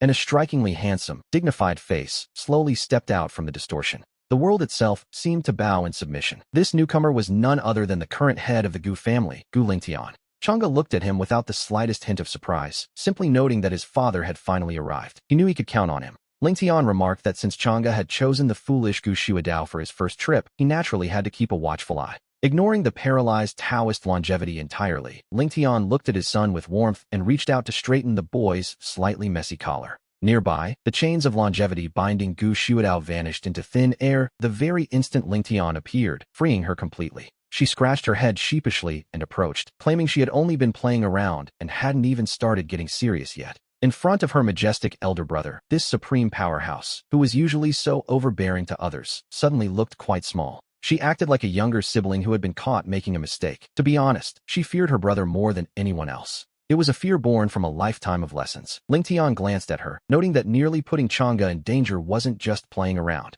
He told her to report to the law enforcement hall for punishment upon their return. Shuidao's face fell, but she didn't dare to argue. Deep down, she felt a bit wronged. She hadn't expected such a hidden threat in this place, and besides, it was Chang'e's idea to enter. She had tried to advise him, but it seemed her brother was simply looking for any excuse to punish her today. Families, right? The three of them chatted casually as if no one else were there, while the Taoist longevity remained completely ignored by the group. By now, the Taoist had recovered from his initial shock, his eyes fixed on Gu Lingtian with a growing sense of dread. In those murky eyes, nothing remained but endless despair. He realized he was facing a true, living emperor of the heavens. He realized he was facing a being far beyond a mere supreme, a true emperor of heaven and earth with a foundation so vast it defied logic. Before Gu Lingtian, he wasn't even an ant. It was over. Everything he had meticulously planned for countless eons was crumbling to dust. Just as success was within his reach, he had somehow provoked a terrifying existence that surpassed his wildest, most fearful imaginings. He wondered who this man truly was, his heart drowning in regret. Lingtian simply noted the audacity of wanting to steal his son's body. Finally, having finished dealing with his family matters, Lingtian turned his gaze toward the Taoist longevity. His eyes remained perfectly calm. Yet beneath that calm lay a coldness capable of freezing the entire universe. To be honest, a single look was more than enough. The Taoist felt his very soul begin to freeze and shatter under that stare. He desperately wanted to beg for mercy or explain himself, but he couldn't utter a single word. Lingtian, seemingly losing interest, indifferently asked if he truly desired to seek eternal life. Lingtian decided to grant him that wish. In a way, he slowly raised a finger and pointed it lightly toward the trembling Taoist. That single finger seemed ordinary enough, yet it carried the supreme power to rewrite the laws of the world with a single thought. As he pointed, the heavenly way of the entire Xiantian continent roared in fear, as if bowing before its true master. The Taoist longevity let out a scream of absolute despair. He could feel his connection to the undying mountain being severed. His bond with the lake of longevity and the very laws of this world were being stripped away by an irresistible divine force. Inch by inch, his power was peeled away. The longevity sword he was so proud of crumbled like a sandcastle before a rising tide.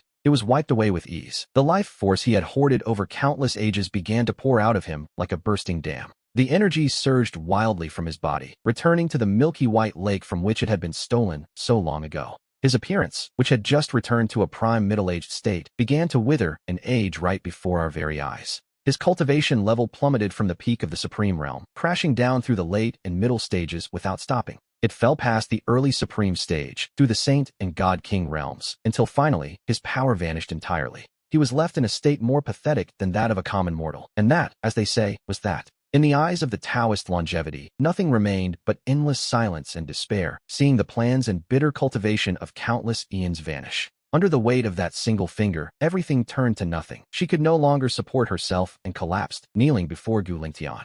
She began to kowtow frantically toward the father and son, begging for her life and admitting she was too blind to recognize their true status. She wailed that she deserved 10,000 deaths for offending them, yet pleaded for mercy to keep her miserable life, even if it were like a dog's. At this point, any sense of dignity or pride had been completely abandoned. She simply wanted to survive, no matter how pathetic the cost. Lingtian watched this display of extreme humility without a hint of emotion in his heart. To be honest, she should have seen this coming. He walked slowly toward the Taoist, looking down at her from a height, and noting that while her plan was a bit foolish, it wasn't entirely useless. He rubbed his chin, examining the undying mountain with genuine interest, finding the system she had constructed to be quite intriguing. Using herself as the formation's core to steal the world's longevity and feed it back into herself was, in a way, an impressive feat. Although the path she chose was crooked, the core application of the laws within this circulatory system actually had some merit. Lingtian remarked that this world only needed one manager, and as the Taoist tried to speak, he raised his finger once again.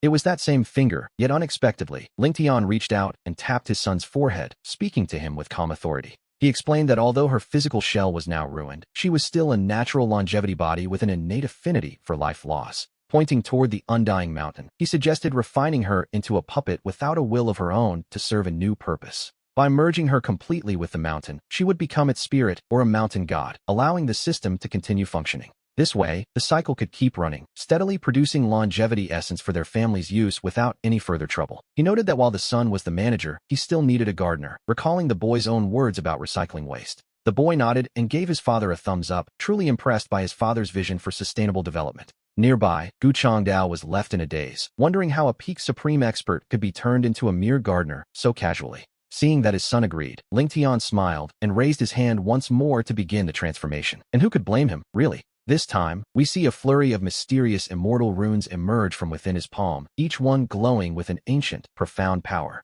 These runes transformed into golden chains, instantly sinking into the Taoist longevity's forehead as she let out a scream far more agonizing than before. She could feel her body, her soul, her memories, and every single thought she possessed being systematically targeted by those golden symbols. Everything was being erased, decomposed, and reorganized bit by bit. She desperately wanted to resist, but she found herself utterly powerless. Endless regret and terror flashed through her eyes as she finally understood the true meaning behind Gu Lingtian's promise to grant her eternal life. This was to be her immortality, a state without self or thought, existing only as a hollow puppet for the rest of time. She would be forever imprisoned in the very cage she had built with her own hands, working for others, a fate 10,000 times more cruel than death. In the final instant before her consciousness completely dissipated, she looked up and saw the handsome young man watching her. To her, his smile was more terrifying than the most wicked demon in existence. And then, quite suddenly, the screaming stopped. The Taoist longevity's withered body stood up once more, though her eyes were now devoid of any spark, leaving only a hollow numbness. She bowed respectfully toward the young master, her movements as precise and mechanical as a marionette on a string. She greeted her new master with perfect etiquette. The boy nodded in satisfaction, and with a wave of Gu Lingtian's hand, the process continued. That puppet body transformed into a streak of light, merging deep into the ley lines of the undying mountain to fulfill its new role. From this moment on, she would be the mountain's spirit and the world's gardener, serving the family for all eternity. Having dealt with this major nuisance, Gu Lingtian's mood improved considerably as he turned his gaze across the vast Xiantian continent. A flicker of heat passed through his eyes, which seemed to contain the very birth and death of the universe. The appetizer, it seemed, was finished. He remarked that it was time for the main course, taking the entire world and packing it away. To be honest, his ambition was rather breathtaking. As Gu Lingtian's voice fell, the supreme pressure of the heavens within him was unleashed without restraint, sweeping across the entire continent. High above, the clouds shifted and the sun and moon lost their luster. The very laws of the world's great Tao trembled under this weight. The world let out an overwhelmed moan, as if it might shatter into pieces at any moment, which, naturally, was exactly what he intended. He noted that this had done them a great favor and saved much effort. Then, looking into the void, he spoke softly, his voice barely a whisper. Yet through a mysterious connection, his command reached the Gu family's ancestral lands billions of miles away. The army was to move out and prepare for the harvest.